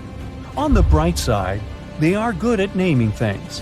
The end of the universe would be called the Big Crunch, if there's anyone left to call it that. Your journey, too, ends at the edge of the universe. The most distant galaxy from Earth is the oldest one as well. The galaxies that formed first after the Big Bang have drifted the furthest. So every time advanced telescopes detect a far, far away dot, they give scientists an image of the origins of the universe. We fly away from Earth to look at it from a distance. It glows like a holiday tree. Big cities look like yellow spots at night, and during the day, we see strange structures, like a palm tree-shaped island in the UAE, or a dark band that runs all the way through China, the Great Wall. These are traces of human existence. Now let's point our telescope at other planets. Mars, it's just an empty, endless desert. Venus, only rocks and volcanoes. Even if we look into distant space, all the planets out there are deserted and lifeless. Not a single trace of an extraterrestrial civilization. Many people are convinced that life on Earth isn't unique at all. Here's our galaxy. There are billions of sun-like stars. And here is the entire observable universe with billions of such galaxies. There's an almost infinite number of stars, and near each of them, there may be habitable worlds. But we may not have found life on other planets because it hides from us under the surface. For example, there's Europa, a satellite of Jupiter, slightly smaller than our moon. Its structure resembles a soft-boiled egg. Its surface is a hard crust of ice, but if you take a big enough drill, you can get to the liquid yolk, an ocean of water. Jupiter and its satellites are very far from the sun, so it's quite cold there, about 270 degrees below zero. So liquid water instantly turns to ice. But Jupiter has a strong gravitational force that causes a lot of friction inside Europa, and its core heats up. The heat melts the ice, and we have a watery ocean under the surface. Water is the foundation of all life, so there could be simple bacteria in that ocean. And who knows, maybe there are other life forms out there.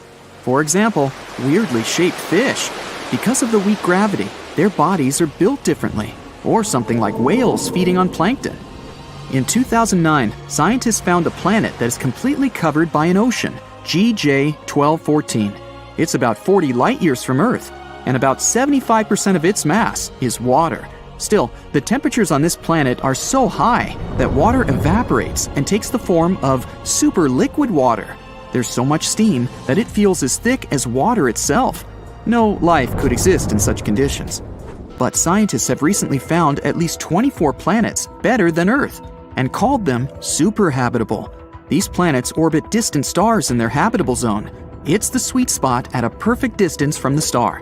In our solar system, Venus, Earth, and Mars are in this zone.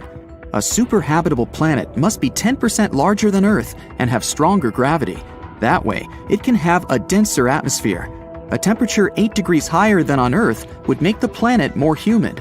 This would encourage a variety of living organisms there. These planets may be great for life, but it's hard to tell if there is life there already. The main marker that would confirm the existence of an advanced civilization there might be radio waves. Imagine a habitable planet similar to Earth. In the process of evolution, intelligent beings appeared there, like humans. They're much taller because of low gravity, and their eyes are adapted to the light from another star, much brighter than the sun. Sooner or later, this civilization will have to use radio waves to communicate with each other. We can think of these waves as loud sound from speakers. Here's Earth. We're now actively using radio waves, and the noise coming from our planet is pretty serious. If a neighboring planet had radio telescopes, big dishes that catch these waves, they would realize that life is blooming here. There are many radio telescopes on Earth that are pointed into distant space, waiting for a signal from aliens. But we haven't received anything yet. Still, that doesn't mean there isn't a planet somewhere in the universe that emits radio waves. It's all about distance. We're jumping 200 light-years to another star. Suppose there's a planet X where life exists. The civilization here is advanced enough to use radio waves, so they release the first wave into space. Our radio telescopes won't be able to pick it up until 200 years later. This also works the other way around. Radio communication on Earth has only existed since 1895. Our radio signal won't reach Planet X until 2095, and only then the aliens will hear our voice. But this radio noise doesn't stay for long. Every year, our technology improves, reduces the volume of our planet in the radio spectrum, and soon it will simply become invisible to other planets. The same thing is happening on the other side.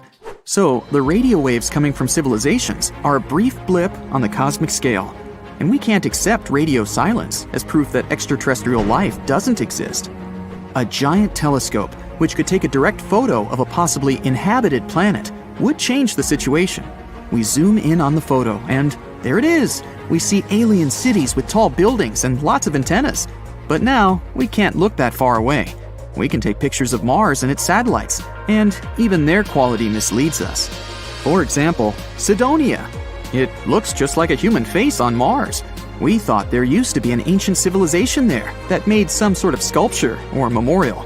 More extravagant theories said it was the remains of a giant human, and there's a whole body of it under the sands of Mars. But in fact, it was just a hill. Strong winds blew out some hollows there, and when there was a shadow in those hollows, we took them for human eyes and a mouth. Or a monolith on Mars' satellite Phobos. We found a smooth rock there that was almost as tall as the pyramid of Cheops. The news has spawned many theories about the civilization that built it, but it turned out to be no more than a rock. The infinite number of stars and worlds around them almost guarantees the existence of other civilizations. So why wouldn't they come to Earth, right? We think that life throughout the universe develops in similar scenarios. The emergence of simple life forms, followed by evolution and growth of a technologically advanced civilization. But just like on Earth, cataclysms happen there too, causing mass extinctions. Meteorites, for example. Perhaps there was a civilization out there ready to go into outer space, but a huge meteorite, like the one that wiped the dinosaurs off the Earth's surface, made that civilization disappear, and life on that planet began a new cycle from scratch. In addition, the more advanced the civilization, the greater the risk of its self-destruction. Scientists might conduct experiments in machines like the Large Hadron Collider and accidentally create a black hole there. It would begin to swallow everything around it and grow in size. Soon, all the super-developed cities of this civilization and the entire planet would simply disappear. Another possibility for super-advanced civilizations is to travel through wormholes. Those are tunnels in space-time between universes. Aliens might travel through them and lose interest in going back. But it's also possible that life on Earth is unique. That's because our planet was formed thanks to a number of incredible coincidences. The first is the location of our solar system in the galaxy. In the Milky Way, there are constant fireworks of exploding supernovae. The radiation from these explosions destroys everything around it at great distances. Our solar system is right in the sweet spot of the galactic orbit where we're safe from such explosions. Another factor is the moon. One theory of the formation of the moon says that about 4.5 billion years ago, a meteorite the size of Mars crashed into us. If the impact had been straight, the Earth would have just broken apart. And if that meteorite had only scratched the Earth, the pieces would have just flown away. But the collision occurred precisely so that part of the meteorite remained in Earth's orbit and formed the moon. Then, the moon stabilized the Earth's rotation and heated our core with gravity. Only then, our planet developed a magnetic field, which protects us from the solar wind. Other scientists believe that life outside Earth may be biochemically different. Carbon and water are the basis of our bodies, but carbon could be replaced with silicon or phosphorus, and water could be replaced with ammonia or methane. These atoms could form molecules of different shapes and perhaps assemble into a living organism. Life based on such elements would be unlike anything